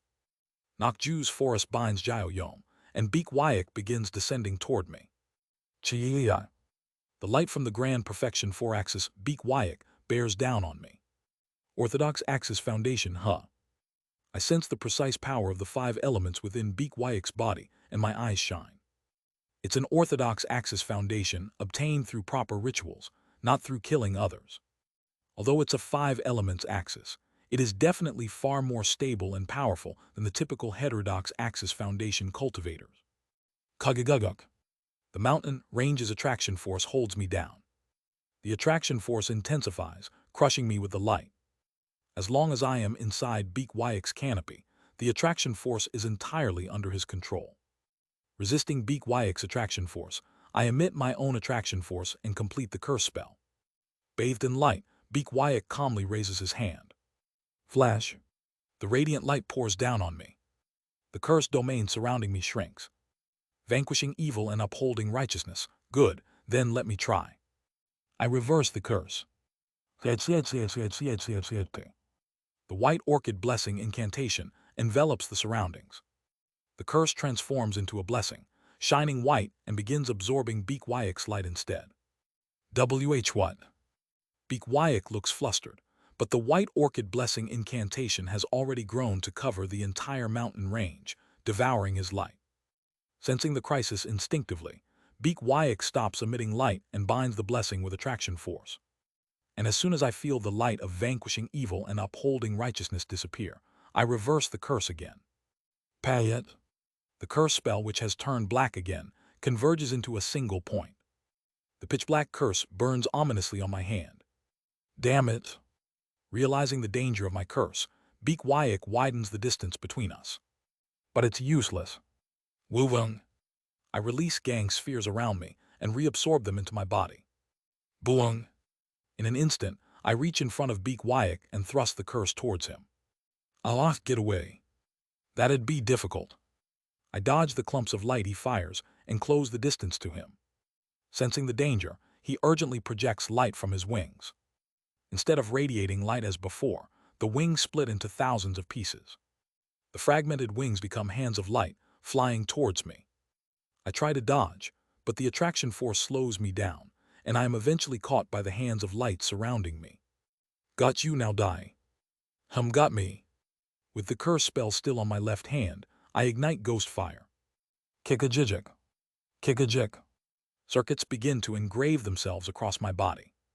Simultaneously, an enormous power surges through me. Kuktugaguguk. Ignoring the hands of light with sheer force, I begin approaching Beak Wyack. He shouts in shock. Impossible, it shouldn't be ineffective against a ghostly being. Stay away. Kyujuduk. In addition to the hands of light, the attraction force also ensnares me. But I continue to take one step at a time, closing the distance towards him. Beak Wyack looks terrified, but the distance between us steadily decreases. Since the hands of light binding me are emanating from his back, he can't flee. Heavy. However, as I get closer, the attraction force grows stronger, slowing my steps. And when I am about 5 steps away from him, Kyujuduk. Suddenly, trees sprout from the ground and entangle me. Ho! Jao Yom, who had been fighting Nok Ju evenly, seems to be running out of stamina and is being pushed back. Having found some leeway, Nok Ju sends support in this direction. Trees, hands of light, and attraction force. Unable to overcome this combination, I finally fall to my knees. Crash. I collapse to the ground. Huff huff huff who, you were being cocky, but is this all, despite being called the Usra race? Then I open my mouth. Jayok. Simultaneously, one of the faces attached to my shoulders retract into my body and emerge from my mouth. Juwak. The face that emerges from my mouth becomes a ghost king, receiving my curse and flies towards Beak Wyack, hitting him directly. Juyayak. Beak screams so loudly to the point his eyes roll back, and he begins convulsing after receiving my curse. At the same time, his hands of light and the attraction force, and the entire four-axis canopy begins to scatter. Before I know it, we are back in the care layer, with only Beak thrashing before me. Beak foams at the mouth and writhes in pain. An excruciating torture for a four-axis cultivator that can't easily die from a heart attack. In the end, unable to endure the pain, Beak disintegrates his own heavenly circle and earthly bearings to commit suicide. After watching Beak soul drift away through the plane of soul to its place of resurrection, I turn to look at Jao fighting Nakju. Jao is being pushed back by Nakju, but my joining the fight is inevitable. Moreover, I see the cultivators from the mystical scaled fish commanding sect from the distance approaching to join us. You're finally here. Help me subdue this tall tree race person. Apologies for the delay. There were a few things to handle below. Let's proceed with the support. With the aid of me and the cultivators from the mystical scaled fish commanding sect, Nakju gradually begins to be overpowered. Jao endures Nakju's attacks from the front, while I launch curses and ghost claws from behind, polluting Nakju's forest. The yin energy of the mystical scaled fish commanding sect devastates the forest. And strangely, Hyungguai is nowhere to be seen. Hyungguai is at the lakeside with the Melia tree. He's examining the tingwa attached to the totems around the lakeside. The tingwa all boast of exquisite artistry, but occasionally there are bizarre ones. For example, a painting that is so blackened with ink that it appears more like black paper than a tingwa. However, Hyungguai's face lights up with joy as he looks at the black paper. Found it, the Western Heaven tingwa, Chinese letter, Chinese letter, Chinese letter, Chinese letter, Chinese letter. His hand reaches for the black paper and grabs it forcefully. At the same time, a wave emanates from the center of Hyungguai and the black paper. It's a wave connected to the oldest existence. The wave spreads unnoticed by anyone. From the care layer to the Tao departure layer, from the Tao departure layer to the water flow layer, from within lofty dragon true person storage scroll to the dead earth domain, and from the dead earth domain to the swiftwind domain. The wave is so subtle that no one notices. Bang! My curse strikes Nakju's arm, causing it to start decaying. In the end, perhaps having made some decision, he stops fighting Jao and me, and starts running towards the altar in the center of the care layer, clutching the heavenly lotus fruit. But I start accelerating. Payet. Time slows down. Simultaneously, I use Mountain Lord's soaring flight, dashing towards Nakju. Nakju looks back at me, gritting his teeth. Kugturgal. Come here, shouldn't you be with your comrades? Come and let's share a talk. Spewing ghost fire from my 18 heads, I charge at him. Nakju, meeting my 36 eyes, shuts his eyes tight and throws the heavenly lotus fruit far away before plunging himself into the altar. Simultaneously, his body is enveloped in light and disappears. I catch the heavenly lotus fruit he tossed and look at the altar. Hyungguai approaches me and laughs. Haha, originally the altar in the care layer was a gate to the Zijai worship layer, but unless the proper ritual is performed, it won't lead there but instead expel the target outside. Of course, it can be used simply as an exit, but since it ejects rather harshly instead of through the proper exit, it causes significant strain on one's vitality. If one's life force isn't equivalent to that of the four-axis stage, most prefer to use the proper exit gate. I see he escaped then. It's a good thing, we obtained the heavenly lotus fruit. Haha, now we only need to get the recognizing Sin Tingwa. Is that so? Is the recognizing Sin Tingwa over there? Yes, it's among those totems. However, all those Tingwa paintings hanging on the totems are directed towards the Melia tree. It's a kind of seal.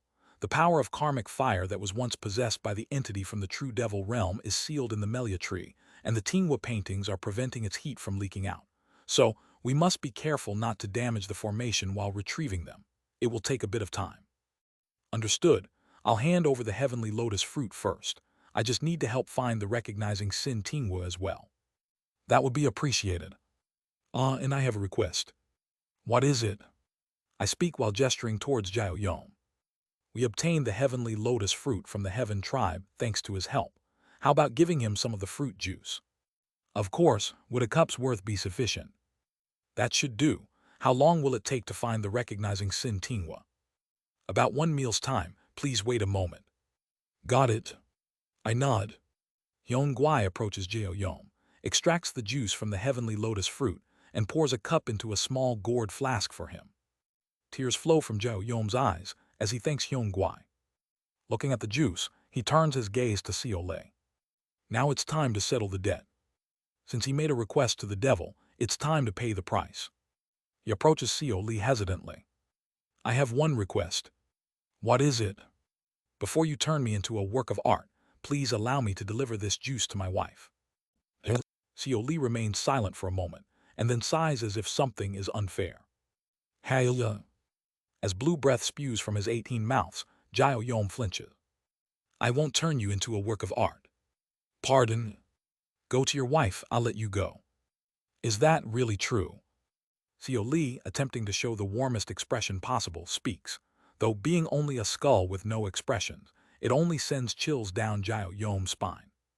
Didn't I say previously, I enjoy stories of lovers. I wish you and your wife all the happiness. I'll visit you later, even if it's only to inquire about your well-being. Is it fine to look for Jao Yom of the blood shark race? I'm asking you a question. If I answer, will you let me go? Well, of course. Due to the kindness Jao Yom had shown, Seo Lei had gained many treasures and opportunities in the ancient palace. He also helped in obtaining the heavenly lotus fruit, so Seo Lei has grown quite fond of him. Though his intent shows a bit of fear towards me, if I meet them often and show them that appearances aren't everything, we might become friends. I wonder what gift would be good when visiting the sick. While Seo Lei is pondering such thoughts, Jao Yom nods slowly with a pale face. If you come to the blood shark race territory, I will contact you. Good, a promise is a promise. Yes. Exhausted from the fight with Nakju, Jao Yom bows to Seo Lei and walks wearily towards the altar, almost collapsing. He ascends the altar, and a white light envelops him, transporting him outside. From then on, Jao Yom never went to the blood shark race territory again, nor did he contact Seo Lei. And Seo Lei noticed something below the altar when Jao Yom was expelled by the white light. I saw characters briefly shining brightly under the altar. They resembled oracle bone script. This is. Having learned the common language of the Heaven tribe in the bright cold realm, and various basic knowledge, I recognized the oracle bone script. There were 3 oracle bone characters. The first character meant water Chinese letter. The second character meant departure Chinese letter. And the last oracle bone script, representing an animal, was read as Zijai Chinese letter in the current bright cold realm. While looking at the 3 oracle bone characters, I recall something. The 3 oracle bone characters. Water Chinese letter. Departure Chinese letter. Zijai Chinese letter. Combined, they form the character for law Chinese letter. At that moment, I realized something. Water flow Chinese letter, Dao departure Chinese letter, Zijai worship Chinese letter. Lofty dragon true person storage scroll contains the meaning of law Chinese letter when combined. While contemplating the character for law Chinese letter that I know of, a thunderous realization strikes my mind. The character for law Chinese letter has 21 strokes. And in the ancient palace of the priest in the Dao departure layer, there are 21 Tingwa paintings of dragons. The dragons in the 21 Tingwa paintings each depict a different movement. I realize that when combined, these movements form the character for law Chinese letter. I look at the altar. Simply stepping on, it will result in being expelled outside. However, if taken with the proper form, the altar is said to open the gate to the Zijai worship layer. Wu-Weng. I revert my Ghost King transformation and assume a stance in my human form. Let's see if I can recall the dragon form Soaring Claw. The dragon form Soaring Claw, inspired by the movements of the yellow dragon Jairyon. Recalling the poses of the dragons in the Tingwas, I adjust them to suit the human form through the dragon form Soaring Claw. By ensuring that each movement reveals a stroke, I make it so that combining all the postures reveal the character for law Chinese letter, just like in the Tingwa paintings. As I already made the dragon form Soaring Claw once, it isn't difficult. I begin to perform the dance depicted by the dragons in the Tingwa paintings in my human form. A total of 21 movements. Ascending the altar before being expelled outside. I move fluidly through the 21 movements. At the same time, I feel my vision split into two. This is thunk. Simultaneously, I feel my body being expelled off the altar. Yet at the same time, I am standing on the altar. This is. I look up at the altar. Simultaneously, I look down from the altar. There's a me both above and below the altar. The me on top of the altar is semi-transparent, and it seems like only I can see it, as the people from the mystical scaled fish commanding sect don't notice it at all. Since I have seen this semi-transparent me once before, I'm not too surprised. Dream body. It's the dream body that one has to create when passing through the side path to the nether ghost realm, if one has not practiced the ghost path method. I recognized that the flesh of dreams and my body had split. Rather than a clone, it feels more like having an extra pair of hands and feet. It feels like I have gained a new set of hands. I try controlling the dream body. Simultaneously, I examine the altar through the eyes of the dream body. Even the ghost path method couldn't detect this. Why is this here? I murmur in disbelief. Above the altar, through the eyes of the dream body, I see the entrance to a side path. It's almost identical to the side path in the Black Ghost Valley, with the only difference being that a large beast with horns is embossed on the gate. I cautiously enter the side path with the dream body. This place, it's calm. I instinctively realize that this side path is entirely different from the one I had entered last time. It isn't just a different side path. It's deep. Literally, it is overwhelmingly deep. Despite being the same ashen world, I instinctively know that this side path is far deeper than the side path in the Black Ghost Valley. Remaining vigilant, I walk through the side path. How long have I walked? Finally, I reach the end. This is the Zij worship lair. I open the door on the other side of the side path with the dream body. Senior, could you please help me for a moment? Hello? I ask, looking at the approaching Hyung-Gwai. What do you need help with? Since we've extracted the recognizing Sin Tingwa, we need to stabilize the seal. Otherwise, the karmic fire will escape. All right, what do you need me to do? Please provide us attraction force. Oh, I see. I stand up.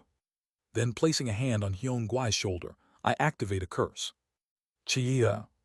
The curse envelops Hyung-Gwai. It feels like you're lying. Speak honestly. What are you plotting? As I glare at him with piercing eyes, Hyung-Gwai smiles faintly. Everyone he's noticed, attack now. At that moment, the cultivators from the mystical scaled fish commanding sect unleash their four symbols' nascent souls behind them. Kagagugugu. Dark power envelops them, and in an instant, 3 of their grand perfection heavenly being stage cultivators strengthen to the early 4-axis stage. 6 nascent soul stage cultivator became as strong as 6 heavenly being stage cultivator. As expected, you plan to betray me all along. Haha, even if you are a senior, you can't. Boom. I detonate the curse on Hyung-Gwai. Die, you bastard. As expected, they betrayed me. I immediately kill Hyung-Gwai, who was the most significant threat. Hyung-Gwai's body below the neck is entirely rotted by my curse, and even his nascent soul dissipated completely. However, I feel a bizarre chill. Hyung-Gwai's face is filled with shock, astonishment, and fear. But it's clear. In his final moments, his intent was not astonishment but annoyance. I felt the intent of annoyance, relief, and indifference from him. How could anyone emit the intent of indifference at the moment of their death? This guy.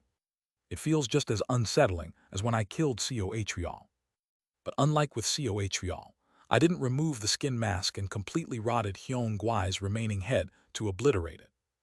And it seems that Hyung-Gwai was quite an important figure to the people of the mystical scaled fish commanding sect, as they are all infuriated. You bastard, you killed Cultivator Hyun. We'll kill you. No matter if you're an old monster of the 4-axis stage, we won't forgive you. It's laughable. Do you think you can oppose me?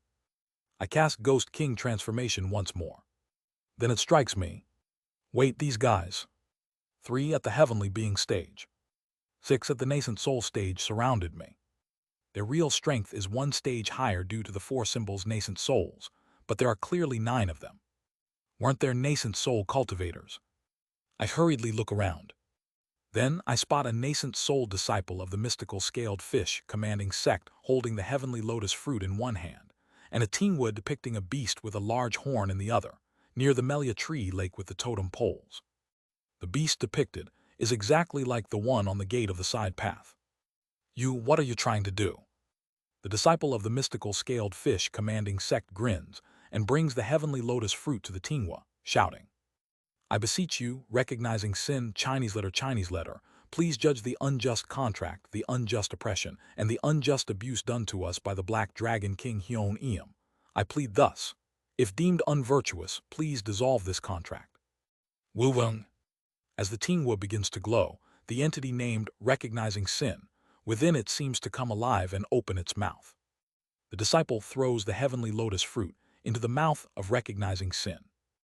Then the eyes of Recognizing Sin begin to shine, and that light flows into the bodies of the mystical scaled fish commanding sect cultivators. At the same time, a bright gleam appears in their eyes. It worked, we're finally free from that bastard Hyun Eum. We're free. Brace yourselves. Determination burns in their eyes. Now that Hyun Eum's restraints are gone, we can stake our own lives. Hwararuru. I sense the atmosphere growing tense. They are burning their life force. Those who were at the heavenly being stage now rise to the mid-4-axis stage. The disciples who were at the nascent soul stage have now each reached the grand perfection heavenly being stage. They form a formation and attack me, and I face them with the Mad Lord's circuits enveloping my entire body. Boom, boom, boom. The entire care layer trembles. Initially, I'm a bit flustered, but I soon start to push them back. No matter how much life force they burn, our overall skills are on different levels. This just tickles die. I unleash ghost fire all over my body and begin to operate Great Desert to Dead Sea. Heaven and earth spiritual energy converges towards me. And then it happens. Now, activate. What? Clang, clang, clang. Suddenly, thousands of chains spring up from the floor of the care layer. I discover where these chains come from. This is a trap. Beneath the care layer, the first water flow layer, the second down departure layer. Chains connected to the spiritual veins throughout the first and second layers intertwine. At the same time, a powerful attraction force emanates from the lakeside of the Melia tree. You bastards, the traps set then weren't for other races. The traps set by the disciples of the mystical scaled fish, commanding sect in the water flow layer. I thought those traps were to make it harder for the other races following us. But no. Those traps were meant to catch me off guard. Only now do I understand Hyun Gwai's self-congratulation. They had celebrated not because they recruited me, but because they had laid traps to stab me in the back. I marvel at Hyun Gwai's thoroughness, while simultaneously looking at the rotting remains of his corpse, who died in such a futile manner. Just what's his deal? Clang, clang, clang. I can't resist. The chains are one thing, but the attraction force from the lakeside is too strong. Now that we've extracted the Recognizing Sin tingwa from the seal will be unstable. Hence, you must become the new axis of this seal.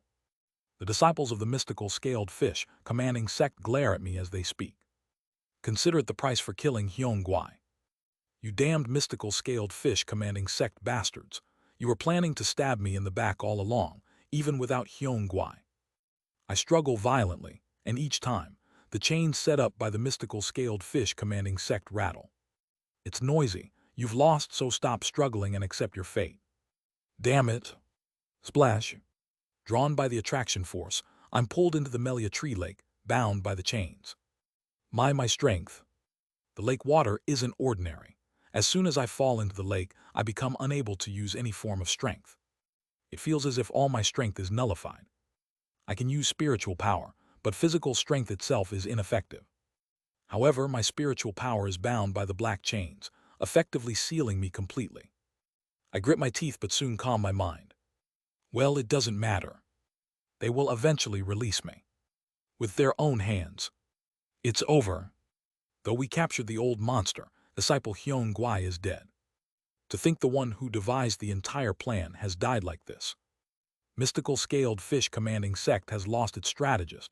What do we do now? There were sacrifices, but we have become free.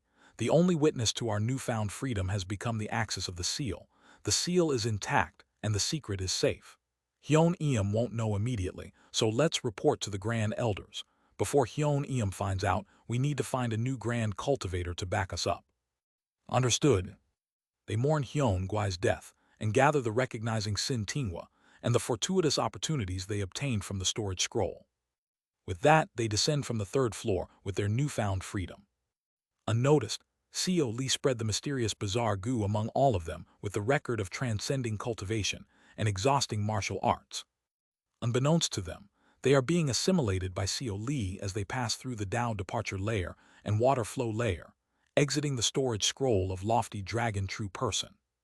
A nascent soul disciple of the mystical scaled fish, commanding sect asks a grand perfection, heavenly being grand elder. By the way, senior brothers, who do you think should be our new grand cultivator backer? Yoon Yeon, Gi Jin, and Hun Won all belong to their respective sects, so they aren't suitable. Why Ryeonseon and Wai Su are busy with the Grand Alliance, and Grand Alliance leader Junji cannot favor any one sect. So that leaves Gal Meek, T. Yoljeon, and the newly appointed Grand Cultivator Seo Yoon Hyan. The nascent soul stage disciple nods. Among those three, who do you think it will be? Well, Grand Cultivator Gal Meek still hasn't built up a force after all this time, so it will likely be the same this time as well. As for Grand Cultivator T. Yoljeon, it's hard to even know what they're up to, so I don't know. In my opinion, Grand Cultivator Seo Yoon Hyan is the most likely. Why do you think so? He's the newest, has no power base, and is young. He will likely welcome having a power that was a former 5 great sects of the human race under his command. What about T. Yoljeon? Well, I think, trying to forget Hyun Guai's death, they enthusiastically and cheerfully rise to the sky from the illusion formation outside the storage scroll. Soon after, swoosh, the 10 members of the mystical scaled fish commanding sect emerge through the sky under the waning moon. Then let's head out, huh? And they flinch. Before the celestial pond, someone is standing. It's a blue-haired man, wearing blue robes and wiping his hands. Next to the man are the corpses of Jeo Yom and Nok Ju, whose heads have been severed, with blood splattered everywhere. Wearing a gentle expression, he wipes his bloodied hands with a torn piece of Jeo Yom's clothing and tosses the cloth aside. The blue-haired man with the face of Seo Yoon Hyan speaks to the disciples of the mystical scaled fish commanding sect. Have you been well, Taoist Seo? And the eyes of the disciples of the mystical scaled fish commanding sect flip as the mysterious bizarre goo within them begins to react violently. // Discord https://dsc.gg/wetread. Link to donations in the Discord. Chapter 315, Not a Lord Chinese Letter 1. Join the Discord for chapter updates and important news. Chapter 315, Not a Lord Chinese Letter 1. Hell. I who sank to the bottom of the lake in the care layer. I who just arrived at the Zijai worship layer. And I who transformed into the mysterious bizarre goo and entered the bodies of the cultivators of the mystical scaled fish commanding sect. All of me cry out in shock at the same time. How are you here, Seo Atrial? Ah, is that what you're curious about? Seo Atrial says with a kind smile. Why, isn't there a teleportation array in Black Ghost Valley? As a Grand Cultivator, I formally requested to use the Black Ghost Valley's teleportation array. By using the Nether Crossing Ship at the Black Ghost Valley in the human race, I was able to teleport to the Nether Crossing Ship in the Swiftwind domain and arrive just in time. You bastard! I speak through the mouth of a disciple of the mystical scaled fish commanding sect. That's not what I'm asking. How did you break out of the barrier in just 500 years? The barrier I set up was no ordinary barrier. It was designed to be extremely difficult to break before 1,000 years had passed, with the condition that it would automatically release after 1,000 years. Of course, someone at the integration stage could simply tear it apart and escape, but Seo Atrial is certainly not at the integration stage. It's possible to glimpse 2 stages above his own by combining the powers of heaven, earth, heart, and puppet. However, even though Seo Atrial might be able to use heaven, earth, and puppet, it's absolutely impossible for him to use my formless sword at the level of tribulating heavens. How did you do it? At my question, Seo Atrial smiles faintly. Why are you so concerned, Taoist Seo? The human race is famously known for being a race full of camaraderie and affection, isn't it? That's news to me. Ho ho, whatever you may think. I simply made a request. It's impossible to break the barrier with my current power from the inside, but I could manage to at least send my voice outside. Voice? I glare at him in disbelief. I told all the other grand cultivators through my avatar that I would be in seclusion for 1,000 years, and that if I requested from inside to open the barrier, it meant I had likely fallen into demonic possession by my heart demon, so they should absolutely refuse. I also created General Seo to guard the entrance. Who knows, perhaps it worked because I conveyed my true feelings. Ho ho. I stare at him for a moment, then look at the throats of Jao Yom and Nok Ju held in his hands. Why did you kill them? I feel a pang of regret for Jao Yom. I heard from the demon race that Jao Yom abandoned his kind like discarded trash. While he deserved punishment considering this, I hoped he could at least cure his wife before being punished. But ultimately, Jao Yom's wish was completely thwarted by Seo Atrial. Seo Atrial smiles brightly. It's just a trivial joke, Taoist Seo. What difference does it make if a few bugs live or die? I don't bother to argue and just glare at him. There's no point in arguing with a heartless being. Instead, I mock Seo Atrial. How unfortunate for you. Wowung. Far away in the distance, the morning sun is rising from the east. Given the size of the bright cold realm, I don't understand how this is possible. But the sun and moon rise in the east and set in the west every day, and it is clearly morning now. As the darkness of the waning moon washes away, and with no shadow to conceal, the entrance to the storage scroll of lofty, dragon true person closes. Why did you come all the way here? You won't be able to do anything even if you have come. Killing. I surround Seo Atrial's body, using the bodies of the mystical scaled fish commanding sect disciple. I intend to reverse corrupt him, using the mysterious bizarre goo. However, Seo Atrial smiles warmly. Didn't you see something when you entered lofty, dragon true person's otherworld, Taoist Seo? Him? The storage scroll of the envoy of health and care. The place you entered isn't just an ordinary storage scroll. From the integration stage onwards, it's common to carry items in one's own domain, so why would someone like Lofty Dragon True Person need a storage scroll? Wowung. As I watch Seo Atrial extract something from the corpses of Nok Ju and Jao Yom, I activate the mysterious bizarre goo while he rambles on. Mysterious bizarre goo, reverse assimilation. Chi. After sealing his 10 directions with the mysterious bizarre goo, I invade him. However, Seo Atrial just smiles calmly.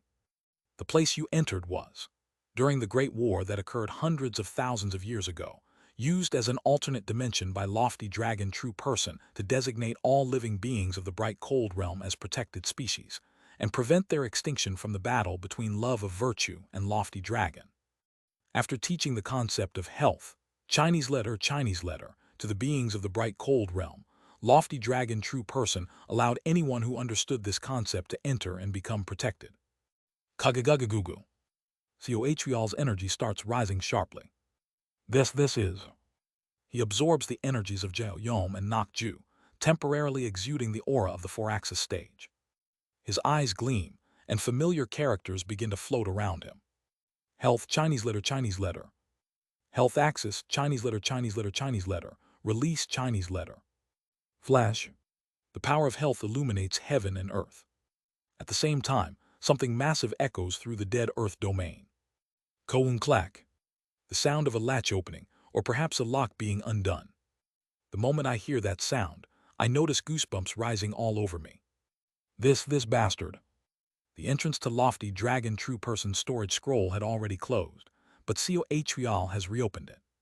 He's coming in here. You won't pass easily. I use all my strength to erode his mind with the mysterious bizarre goo. But at some point, I feel my connection with the mysterious bizarre goo fading. Ho ho, this spell. I've heard of it before. Wasn't it created by the earth tribe of the true devil realm to resist the assimilation of the heavenly fiends from the blood yin realm? I see Seo Atrial smirk. Apologies, but mine is not some primitive low-grade assimilation or parasitism like the heavenly fiends. It will be difficult for you. Ho ho. At the same time, my vision goes black, and I feel the connection with the mysterious bizarre goo completely severed.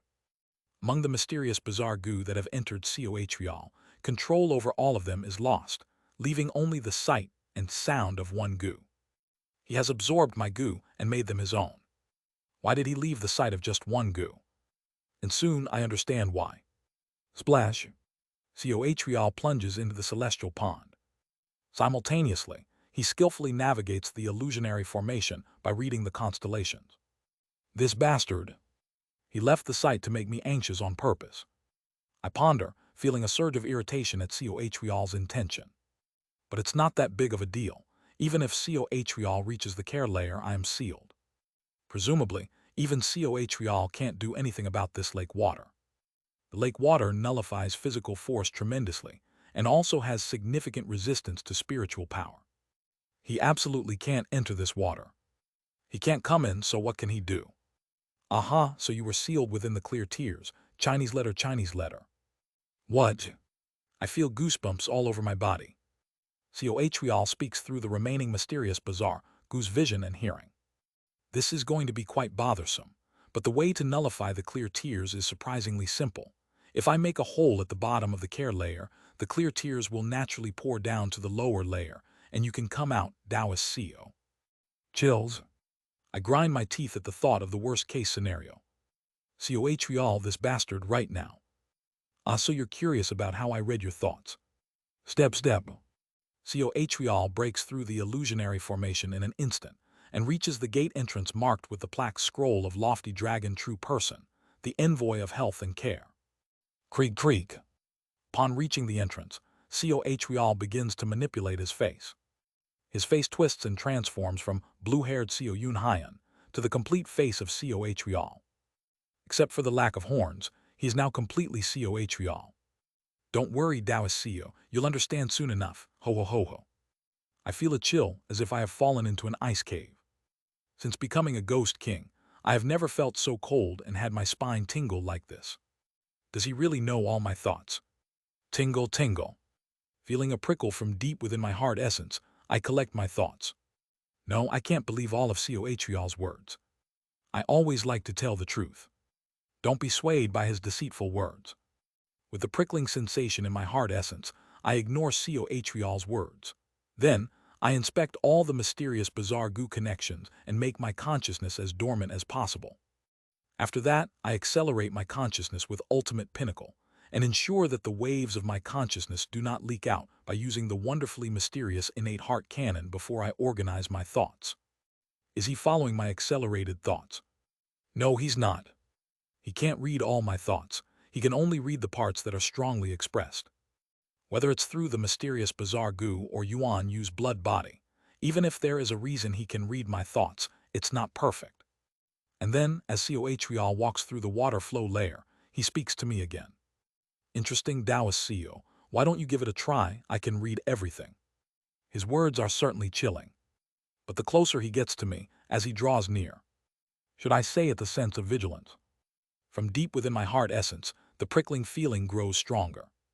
And because of that prickle, I begin to doubt COH's words even more. Can he really read everything? If he could read everything, why would he need to threaten and instill fear through words? He could just silently read my thoughts. When the liar COH says he is telling me the truth, is it true when he says, I can read everything? No, somehow. As the prickling sensation grows stronger, I begin to better understand COH's tactics. I'm becoming more certain that he can't read everything. Judging by his behavior, it's clear he's reading my thoughts by some means. But one thing is certain. He can't read everything. In that case, I operate the wonderfully mysterious innate heart cannon, making the waves of my mind complex and filling my consciousness with countless trivial thoughts. Try reading all this. Zeving. Iwintoat general, Sia looks like a fool. Why does them in body's face look like that? Thesup, I hid with, Kim, Yon was delicious wick and thunderstand me aesthetics.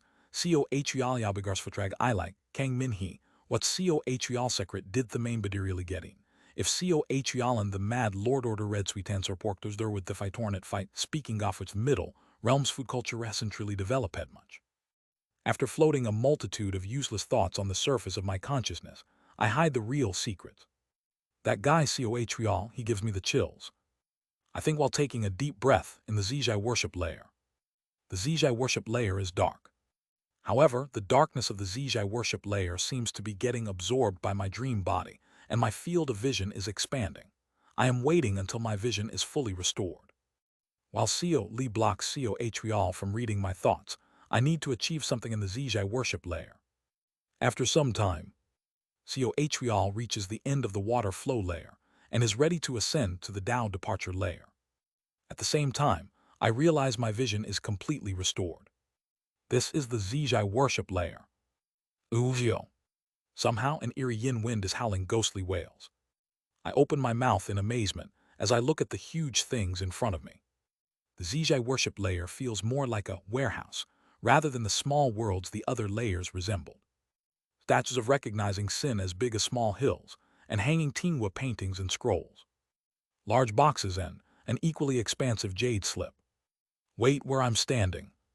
I realize that I'm not standing on the ground, but on top of a desk. I've climbed onto an incredibly gigantic desk. The statue of recognizing sin in front of me, it's not a statue. It's a kind of recognizing sin seal, fit for the body size of lofty, dragon true person. Upon closer inspection, this isn't a warehouse. Rather, this is an office. It resembles an office where someone conducts official affairs.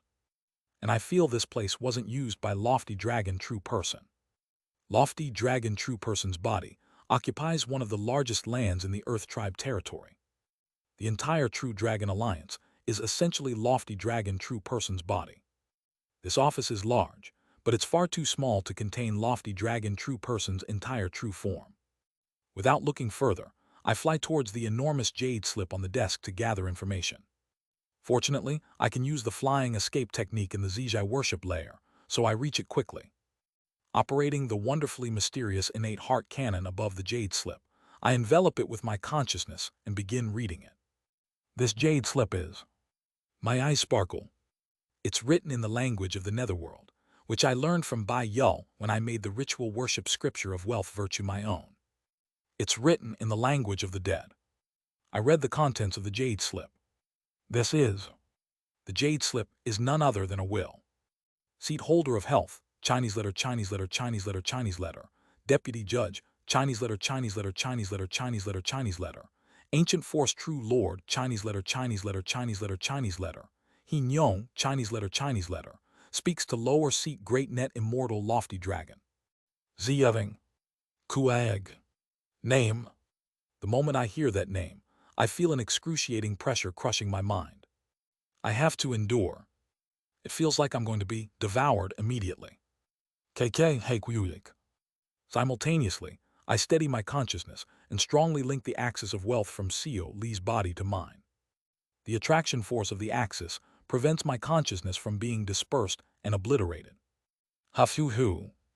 When I regain my senses, I realize that Seo Atrial has already crossed half of the Tao departure layer. And around me are countless blood inscriptions written with the fingers of my dream body. They contain vast knowledge and formulas, and I instinctively know what they are as soon as I see them. I see. The four-axis stage cultivator living in the human race's protected area. While recalling memories of the immortal art he saw, he believed some entity was resurrecting within him. Indeed, he even spewed out a handful of strange stones from his belly and sealed them. Those stones melted, leaving water containing the formula to control the clear scale armor. The moment I heard the name He Nyong, I understood. That was the entity believed to be resurrecting within the four-axis stage cultivator. And simultaneously, I feel a deep sense of relief and fear. He Nyong cannot resurrect. He was entirely, utterly obliterated, making resurrection impossible. The moment I accepted this knowledge, I understood. It's a truth only I could understand having faced numerous true immortals and survived. And simultaneously, I can also deduce the state of Chingmun Ryong. Judging by how his symptoms resemble mine, his transformation into a salt pillar must have also been due to accepting information about a dead true immortal, just like me. The existence known as the owner of Salt Mountain will not revive through Chingmun Ryong. He too is an existence utterly annihilated like He Nyong. Of course, The difference in reaction to the owner of Salt Mountain turning his entire body into a salt pillar upon sight and mine is not only due to the difference in cultivation between me and Chingmun Ryong, but also because the entity known as the owner of Salt Mountain holds a higher rank than Hein Yong. In that case, the head realm harbors an existence higher than the deputy judge, and Chingmun Ryong glimpsed the traces of that existence. While I feel relief regarding Chingmun Ryong, the information makes me even more fearful about the head realm. I stare at the formula I have scattered. Although I can't figure out what it is, I barely suppress the desire to devour the formula, deciding instead to finish reading the Jade slip to gain more information. The god of the underworld has commanded the selection of a tribunal to assist in the battle of the vast cold heavenly lord. The members of the tribunal are familiar faces, even to you, lofty dragon. Chief Judge, Chinese letter, Chinese letter, Chinese letter, Chinese letter, Chinese letter. Nether Devil True Lord, Chinese letter, Chinese letter, Chinese letter, Chinese letter. Yu Hao Ti, Love of Virtue. Reincarnation Judge, Chinese letter, Chinese letter, Chinese letter, Chinese letter, Chinese letter. Nether Ghost True Lord, Chinese letter, Chinese letter, Chinese letter, Chinese letter. Yu Su Ryong. Deputy Judge Ancient Force True Lord Hein Yong. These are the seats that are part of the tribunal, and Purple Gold Heavenly Lord, under the orders of the god of the underworld, has struck the owner of light from behind and escaped to join us. Graya. Names. The names. The names of distant entities pierce my mind. Enduring the pain that feels like my head is being torn apart, I gasp for breath while drooling uncontrollably. The agony is far worse and terrifying than when I had my testicles removed or when I consumed poison that caused pain to amplify 60,000 times. A terror envelops me, as if the very essence of me will be devoured by the names. However, perhaps due to the resilience built from meeting numerous true immortals, or maybe due to the slight resistance developed after reaching the 4-axis stage, I barely managed to avoid disintegration. Madness. My hair has turned white from the ordeal. It's proof of how terrifying the pain and pressure from the names were. Coatrial is approaching. Gritting my teeth, I continue reading the Jade slip. Thanks to the efforts of the vast cold heavenly lord, who held their ground against all the heavenly venerables and the owner of light, even pushing the owner of light to the brink of annihilation, there was a lapse in the surveillance over the heavenly king heavenly domain governed by the owner of light. As a result, we, who preside over the 5 blessings, were able to all gather. The chief judge, being at a critical juncture of promotion to supreme deity, was asked by the god of the underworld to send you in their place. However, the noble chief judge, determined to witness this historic moment with their own eyes and captivated by Vast Cold's character, submitted their declaration of participation and descended to the sun and moon heavenly domain through the Nether Crossing River. This seat, too, relinquished the position of king of immortal beasts and submitted my declaration of participation out of the same sentiment. Originally, you, lower seat great net immortal lofty dragon, would have been here in my place, but I chose not to bring you along. By the time you read this will, I will likely have been annihilated. I hope that at least one of us will return victorious, so you never have to read this will. However, to prepare for the worst, I must convey my will to you. If that entity is indeed what we imagine, it may be impossible to pass on my seat to you. If that happens, the netherworld will lose the 4 seats of longevity, wealth, health, and love of virtue all at once. Such a power vacuum in the netherworld will be catastrophic. To prevent this worst-case scenario, I leave this will hoping for you to become my successor and inherit the seat of health. Lofty dragon, you are my most faithful subordinate. I entrust you with the netherworld's lawbook, my office, my crown, my judicial pen, my seat, and my will. If we fail, this will naturally be passed on to you. Come to the sun and moon heavenly domain. The attraction force connected to my seat is linked to this will, so not even they can prevent you, my successor, from inheriting my seat. Lofty dragon, my subordinate as dear as my child. If I perish, you must assist the heavenly venerable of the underworld. That is the end of the Jade slip. KQ Kyoyak. I am lying on the ground, spewing blood like a fountain from my 7 apertures. Having encountered so many formidable entities, I am on the brink of death. Fortunately, thanks to meeting many true immortals before, I have developed some resistance, and thanks to reaching the 4-axis stage, my life force and consciousness have strengthened, preventing my disintegration. Besides hearing those terrifying names, there's no other harvest. With a desperate expression, I look around. On the distant, massive wall, there are tingwas and scrolls larger than mountain ranges. Among them is a tingwa that depicts a dragon, assumed to be lofty dragon true person, and a being with blood-red eyes shrouded in darkness. As I gaze upon the tingwa titled Blood Yin Great War, Chinese letter, Chinese letter, Chinese letter, Chinese letter, I take a deep breath. My dream body is about to disintegrate. Damn, Cohl is about to enter the care layer. At that moment, wait, I look at the depiction of lofty dragon true person on the tingwa. Lofty dragon true person appears to be draped in a transparent canopy. Ziziyang. At the same time, I feel the knowledge I gained when I heard the name, He Nyong, being digested in my mind. Kekuorg. Knowledge. If one doesn't die upon seeing a true immortal, they gain knowledge. Seeing the content of the knowledge, I grin. With this, I can win. Against that bastard Cohl. Step. Above the care layer. Cohl walks toward the lakeside with a grin. Haha, then Taoist Co, I shall take your true main body. It's when he reaches out and focuses his attraction force. Shuerarara. The lake water begins to surge. Swoosh. And then the water crashes down on Cohl like a waterfall. Cug. Sensing the danger, Cohl quickly steps back from the waterfall's trajectory. How did you escape from the clear tears, Taoist Co? He glares with reptilian eyes at the Ghost King emerging from below. The Ghost King opens his 18 mouths and laughs. Did you call this clear tears, Chinese letter, Chinese letter? Yes, since this lake water is the tears of the immortal beast Zija. I see, so it was one of the legacies left by the ancient forest true lord for his subordinate. The Ghost King laughs, his eyes burning with ghost fire. This is not only called clear tears, but is also known as clear scale armor, Chinese letter, Chinese letter, Chinese letter. Chua. Now then, let's have a proper fight, Cohl. Swoosh. The lake water gathers in the void, encasing Cohl. Without any resistance, Cohl is sealed. Translator notes Lee's thoughts. I want to eat. General Co looks like an idiot. Why does the main body's face look like that? The soup I had with Kim Yon was delicious. Why can't they understand my aesthetics? Cohl, that beggar's foot rag, I like Kang Min-hee. What's Cohl's secret? Did the main body really get eaten? If Cohl and the Mad Lord ordered sweet and sour pork together, would they fight or not fight? Speaking of which, the Middle Realm's food culture hasn't really developed much. // Discord https://dsc gg/wetread. Link to donations in the Discord.